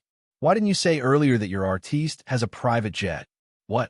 Our good girl has a private jet. Isn't that something that only happens in television dramas? Annan's eyes widened. Wow, our good girl is really rich and beautiful. The corners of Si Chuanbai's mouth twitched uncontrollably. Little Colorful Feather doesn't seem to be very smart. With an expressionless face, he sent a message to Sure Sui. Si Chuanbai, I suddenly remembered that you have a weak digestive system. The doctor suggests that you live off a woman. Sure Sui. Question mark? Si Chuanbai. Line up early and try to get the number you love. Don't work hard. It's good to be a gigolo. Good luck. Good luck. Sure Sui. As soon as Xiangyi finished speaking within a few minutes, All is Well Year-Round posted on Weibo and began to mock her. All is well year-round. To a certain actress, do you own the airport? Do you know how troublesome it is to dispatch people at the airport? How can I own special privileges for you? What a joke. Even if you want to show off, you have to follow the rules. A bunch of fans chimed in, all of them criticizing Xiangyi. Exactly. I feel disgusted just by looking at her face. It doesn't matter if her image is ruined, but what if our brother can't get the cover of the magazine? That magazine is the top international magazine. The Vase Fairy is so annoying. Without our brother, would she have the chance to shoot such a high-end fashion resource? It's fine if you don't cherish it, but you're dragging our brother down. You're a pest. The number of Sui's fans was comparable to that of the top celebrities. It was inevitable that there were some irrational girlfriend fans and wife fans who were extremely powerful. Several female celebrities who had worked with Sui before had been taught a lesson by them. This time, they followed their previous example and killed Xiangyi superfans. As if that wasn't enough, they even killed Xiangyi superfans. Xiangyi's fans were furious, but there was a huge disparity in the number of people on both sides, so they couldn't fight back. Until someone commented on "all is well year-round." On Weibo frowny face, do you have eyes? Xiangyi's manor is so big, and she has a few awesome brothers, a gaming guru, a top designer, and a genius medical doctor. It's normal for her family to have a private jet, right? All is well year-round came from a well-to-do family in real life, so she boasted that she knew a lot. Even if she has a private jet, do you think you can fly whenever you want? Don't you need to apply for the flight route? Ridiculous. She said that she can fly whenever she wants. Why don't she fly for me to see? As soon as she clicked send, a message suddenly popped up in her message box. F***CK, a private jet really landed at the Vase Fairy's manor. Chapter 255.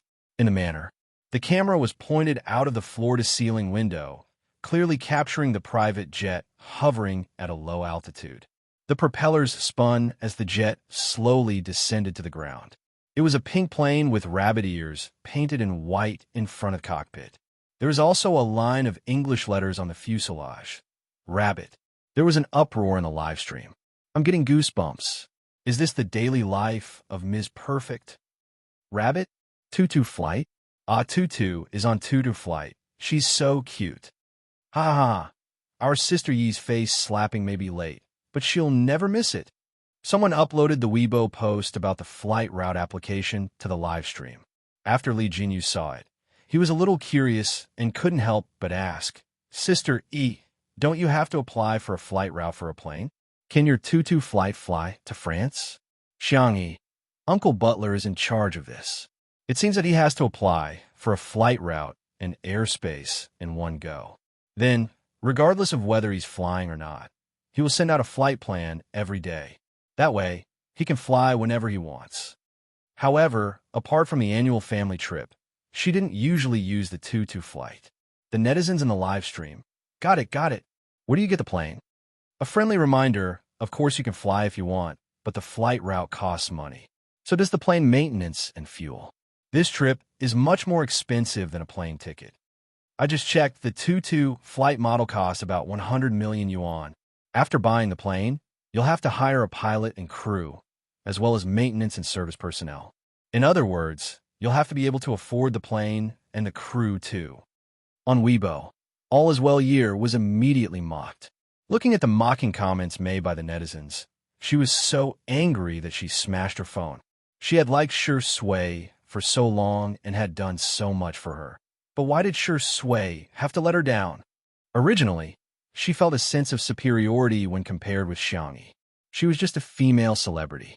How could a variety star who was hated by everyone on the internet compare to her? However, with the popularity of Two Under One Roof, she gradually realized how outstanding Xiangyi was. A strong sense of crisis enveloped All Is Well year-round. She couldn't accept this reality. Maybe it was just that Sui didn't see her.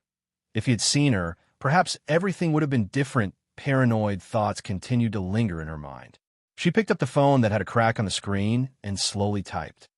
At 9 o'clock, the live broadcast ended. Xiangyi had already packed her luggage in advance. She didn't bring too many things with her, as it would only take her 3 days to complete the shoot. She made a video call to her fourth brother, Xiangyu. Xiang Yu stared straight at Xiao Naofu, his Adam's apple bobbing up and down. Xiao Naofu, live well with fourth brother for the next 3 days. The girl wanted to kiss it, but the little cat dodged. Xiao Naofu was extremely aggrieved. Meow, this hoo-hoo wants to go too. The plane will vibrate violently when it takes off and lands. You might feel very uncomfortable or even get sick. Xiao Naofu's pointed cat ears drooped as it leaned on her shoulder sullenly. Fourth brother will take good care of you. Hey, do you remember him? Xiao Naofu glanced at the esports guru in the video. Meow. On the other end of the video call, Xiang Yu seemed very calm, but his heart was in turmoil. Aw, it's meowing at me. Chapter 256. Xiang Yu cleared his throat. Ahem, sis, don't worry. Xiang Yu reluctantly put Xiao Naofu into the cat bag and handed it to Li Jinyu. As for why Li Jinyu was chosen, it all started from the time when Smog's cat fetish was seen by the entire internet and caused a social disaster. The fans of Two Under One Roof requested that the production crew go to the Logic team's base to film a follow-up. Li Jinyu obtained permission and took the opportunity to bring the cameraman there for a short live stream. While the tutu was soaring in the starry sky, in the villa area of Nansheng, Logic's esports base was still brightly lit. After a round of 8 p.m. hand speed training, the team manager clapped his hands and said loudly, "The takeout has arrived. Everyone, take a break. It just so happens that the crew of Two Under One Roof is also here. Let's do a short live stream." Oh, Xiao Naofu is here? Captain Wander's eyes lit up, and the other guys had similar reactions. The calmest one was Xiang Yu. The team manager laughed and said, "Yes, our Sameo G's little wife is here. Ever since Xiang Yu's cat fetish last time, everyone had joked that Xiao Naofu was his little wife." Xiang Yu walked out of the training room coldly. In the spacious living room, Li Jinyu and the others had finished adjusting the equipment and happened to film Xiang Yu. The live stream room was bustling with noise and excitement. It's Sameo Go. Look at you guys calling him Sameo Go so much, I can't remember his English name anymore. Big Brother looks so cool in black. Who would have thought that Big Brother was a cat fetish maniac? The cat bag was placed on the ground, and Li Jinyu unzipped it. Xiao Naofu stuck out half of its head cutely. Its pointy cat ears trembled, and its clear, sapphire-like eyes stared straight at Xiang Yu. The young esports god paused for 2 seconds before walking over with one hand in his pocket. He looked down at the soft white cat condescendingly. Xiao Naofu, listen to me. Nothing can be accomplished without rules. Kittens should behave like kittens. First, eat at a designated place and don't climb onto the table. Second, sleep in your own nest and don't climb onto the bed. Third, every player here is busy. Don't disturb your brothers during training. Fourth, after a dozen or so lines, Xiang Yu finally stopped and asked coldly, "Have you memorized them?" Xiao Naofu meowed obediently. Meow, meow, meow, I know. In fact, Xiao Naofu's inner thoughts were, a poop picker dares to talk so much to this hoo-hoo? Do you believe that this hoo-hoo's most smelly poop will suffocate you to death? Little did it know that its childish cry had accurately hit Xiang Qi's heart. Oh, it is so lovely. The next second, Xiao Naofu nimbly jumped onto the dining chair, and with a second jump, landed on the dining table. Its meaty little paws scratched the plastic bag containing the takeout twice, sniffed it curiously, and pushed it away in disgust. Tisk, it's not even 1/10,000th of the food made by that stupid woman. It sat down on the dining table and tilted its head to look up at Yusheng. Li Jinyu, Smog, Xiao Naofu is too naughty. How about we chase it down? Xiang Yu's expression didn't change. He picked up the takeout bag and righteously said, "I haven't had time to buy it a cat tree. This dining table will be its cat tree." Li Jinyu. Xiang Yu raised his eyebrows and looked at his teammates. Hey, what are you looking at? Do we have to eat at the dining table? His teammates. Who the hell are you setting these rules for? Dash, I'm so tired that I'm running a low fever. I'm going to take a nap and write again. Everyone can come back tomorrow. I'll make it up to you when I'm done. Clasped hands. Chapter 257. 2 minutes later, in the esports base, a group of young boys held lunchboxes and sat cross-legged, sullen, They sat on the ground next to the dining table. Xiao Naofu occupied the entire table with an open can of luxurious meat, a bowl of warm goat milk, and a few small dried fish in front of it. In the live stream, as expected of Sameo Gu, his cat-slave nature has been exposed. Xiao Naofu, I heard you're going to set rules for me? What are the rules? Ha ha, I'm laughing so hard that the geese in the yard are squawking with me. Some netizens also argued. Am I the only one who thinks there's something wrong with Xiangyu? Cats are just animals. Why should they be allowed to sit on the dining table? That's right, don't tell me the other contestants don't mind. He's too selfish. He doesn't care about other people's feelings at all. At this moment, Xiao Naofu was scalded by the goat milk and meowed in a coquettish voice, sounding extremely aggrieved. In an instant, Captain Wander stood up and scooted over. Oh, did you scald our little baby? Come on, have some canned food first. Let's blow on the goat milk under the air conditioner. Netizens, huh? The medic, Ashue, knocked on the lunchbox with his chopsticks and said angrily, Smog, is this how you take care of Xiao Naofu? If you can't do it, let me do it. Netizens. Made Xiao Naofu bent over the edge of the table and stared at the little cat. Xiao Naofu, Sameo Gu is a scumbag. Why don't you sleep at my place tonight? I'll warm your cat bed. Netizens. Xiangyu was speechless. Hey, stay away from it. Don't scare it. He picked up a small dried fish and fed it to Xiao Naofu's mouth. Xiao Naofu took a bite and then rubbed its head against his palm, meowing softly. Meow, Xiangyu asked uncertainly. Do you want a hug?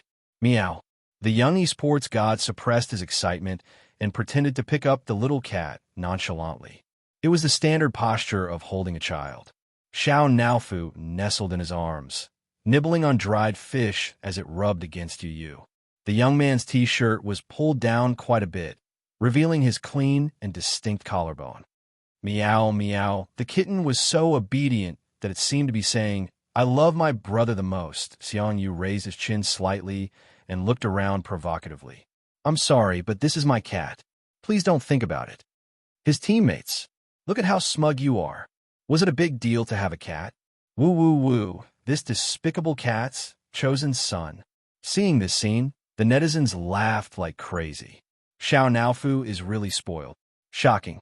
Team Logic's rage was actually for Green TX. Director Lee, you're in charge of sending me to the base. Leave the rest to me. There's no man I can't handle. 2 o'clock in the morning. After the training room ended, the contestants returned to their rooms to rest. The dormitory was a 2-person room. Wander and Xiangyu were roommates. The cat bed next to the bed was empty. Xiangyu's gaze shifted to the bed. The little cat was lying in the middle of the bed with its head facing up, revealing its soft and round belly. It was snoring softly and sleeping soundly. Wander fanned the flames. Look, look, Xiao Naofu isn't obedient at all. Not only is it climbing the bed, but it's also snoring. It's too much. The next second, Xiangyu shot him a sharp look and said in a low voice, Keep your voice down. Don't disturb Fu's sleep. Wander. Chapter 258. It must be because the cat bed is too small. I'll sleep on the bed then. Xiangyu walked towards his captain's bed and said, I'll sleep in your bed tonight. You could go next door and squeeze with someone else. Why? Because I don't like to sleep with others, he said coldly. Wander was speechless. Listen, is that even human language? Meanwhile, All Is Well year-round posted a message on Weibo in the middle of the night, expressing her intention to commit suicide. All is well year-round. You guys have no idea how rare it is for a person who has been in the dark for a long time to have a ray of light. Now that my world is shrouded in darkness again, perhaps it's time to end all this pain. When the netizens who were surfing late at night saw this, they quickly rushed to comfort her. Sisters, don't let your imagination run wild. You're the cutest. Are you hungry? I'll order you some supper, okay? Are you suffering from depression? Oh my God, hurry up and see a doctor. All is well year-round, replied a few of the comments, full of dejection. I hate myself like this. Maybe she's the most suitable for him, but I'm still so worried about him. I'm worried that he'll have a hard time. I've doted on him for so long. I can't bear to see him suffer even a little. She posted a picture which showed the city Shui and Xiangyi were going to. Due to the recent food festival, all the hotels were packed to the brim. After being incited by her, the fans immediately got angry again. They can't even book the plane tickets? Can that be *TCH book a hotel? The thought of Xiangyu taking a 10-hour flight to a foreign country without even a hotel to stay in. Is he going to sleep on the floor at the airport? I also heard the news from Xingchen Entertainment. The Vase Fairy even took the initiative to ask to be Sui's assistant. Xiangyu didn't reject her out of courtesy at that time. She wouldn't take advantage of Xiangyu's gentleness to hurt him so recklessly, would she? After a night, the netizens who woke up early habitually opened Weibo. The name All Is Well Year Round was on the hot search list. So many people clicked on it. When they saw her post on Weibo and the strange imagination in the comments, everyone was dumbfounded. Xiaohua was an office worker and wasn't very interested in chasing after celebrities. After watching Two Under One Roof for 2 days, she had a good impression of Xiangyi and couldn't help but type frowny face. Even if you can't book a hotel, you can still sleep on the plane. Aren't you guys thinking too much? Unexpectedly, the moment this comment was posted, it was called out by All Is Well Year Round. He deserves all the good in the world. You don't know anything. Smile. With just a few sentences, he successfully set the pace. Soon, Xiaohua was scolded by his fans.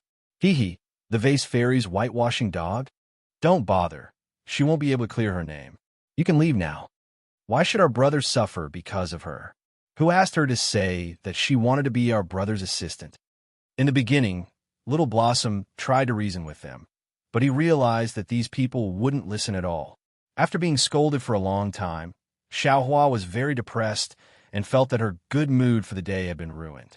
She was really speechless about the behavior of All Is Well Year Round that led to online violence. In the next second, she received a message from her best friend who was studying abroad. I'm shocked. I saw a private jet landing on the top floor of the Atlanta Hotel on my way to school. It's the super expensive 7-star hotel that I complained to you about last time. Poverty has really limited my imagination. Chapter 259. There were still a few more stops before the train arrived. Xiaohua and her best friend began chatting enthusiastically. Little Fafa, Little Fafa, the hotel where the cheapest room during off-season costs a few thousand yuan. All the rooms are 2-story suites, and the paintings on the walls are authentic. I love hot pot, yes. There are royal suites, presidential suites, and so on. It's just like the Mary Sue TV series we used to watch. There are butlers, chefs, and waiters. I love hot pot. Whoa, this plane even has rabbit ears. It looks so good. Sister, quickly become a rich woman and keep me. I want a pink plane too. I love hot pot. Picture, so cute. Xiaohua sighed. She swiped her finger to select an emoji pack. Suddenly, she thought of something and clicked on the picture sent by her best friend. She zoomed in, and the English letters on the plane came into view. Rabbit, Tutu flight. Isn't that the private plane that Xiangyi and Shurindi took? Xiaohua! Exclamation point. She switched to her Weibo page and posted the picture in the comment section of All Is Well Year Round. She then imitated the sarcastic tone with the caption frowny face no way, right? Do you guys only know how to choose 4-star and 5-star hotels? Have you guys forgotten that there's the only 7-star hotel in the world in the city? The top floor of the hotel has its own helipad, a revolving restaurant in the sky, an underground ocean tunnel connected to a seafood restaurant, and a submarine to pick you up. This is how simple the life of a rich and beautiful girl is. Doghead. The caption was a picture of the Tutu flight landing on the top floor of the hotel. After the comment was posted, 7-star hotel? Were you making up? F***CK. I checked, there really is such a hotel. A 6-figure presidential suite has just been booked. The fans were dumbfounded. Even All Is Well Year Round pretended not to reply. We have arrived at North City West Station. Passengers, please take your belongings with you and exit from the left door. The announcement of the arrival of the train sounded, and Xiaohua got off the train feeling refreshed. It felt so good to be slapped in the face. She lowered her head and followed Xiangyi's Weibo, a happy smile on her face. Inside the suite, Xiangyi took a nap on the plane, so she wasn't very sleepy now. She took out her phone and reported to her family. Third brother replied instantly. I've already prepared the little dress you'll be using for the photo shoot. See you at the castle tomorrow.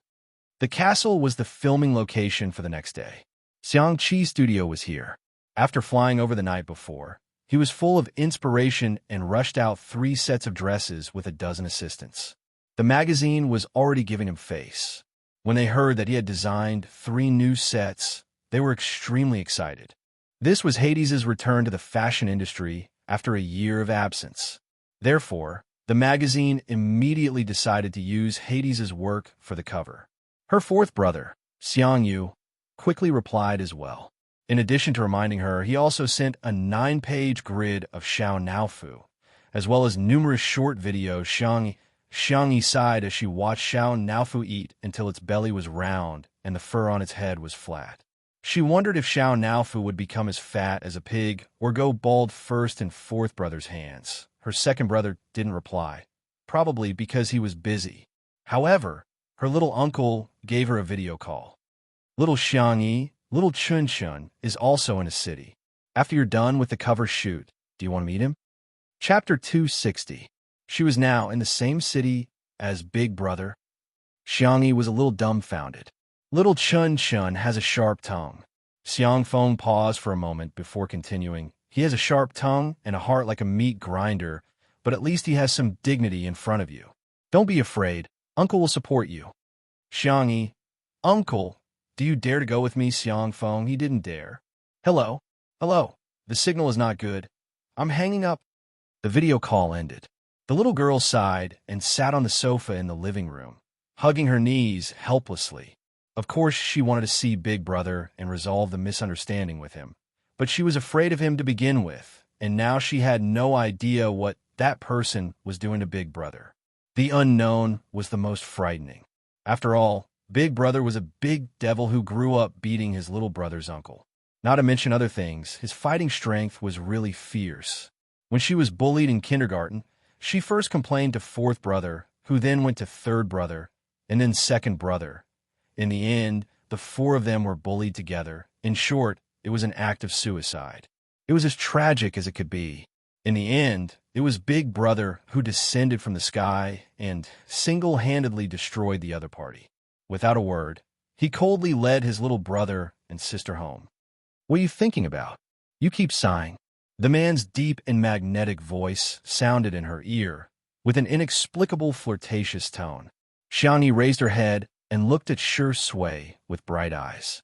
If there was only one person in the world who wasn't afraid of Big Brother, then wasn't it so far away, but so close? Xiangyi looked up. Shui was calm and unruffled. Do you want to have a meal with Big Brother and catch up? I remember that you two are quite close. Shui let out a long oh. You're afraid of sanction? What should I do? I'm a little scared too. Ah, forget it then.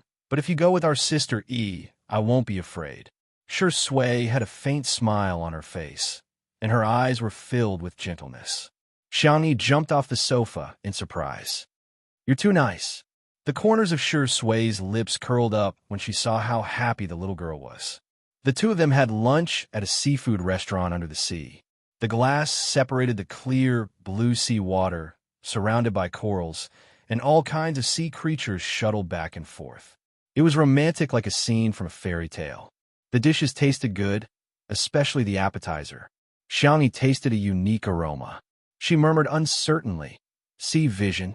It was a kind of seaweed that she had seen in a world where medical science was very advanced.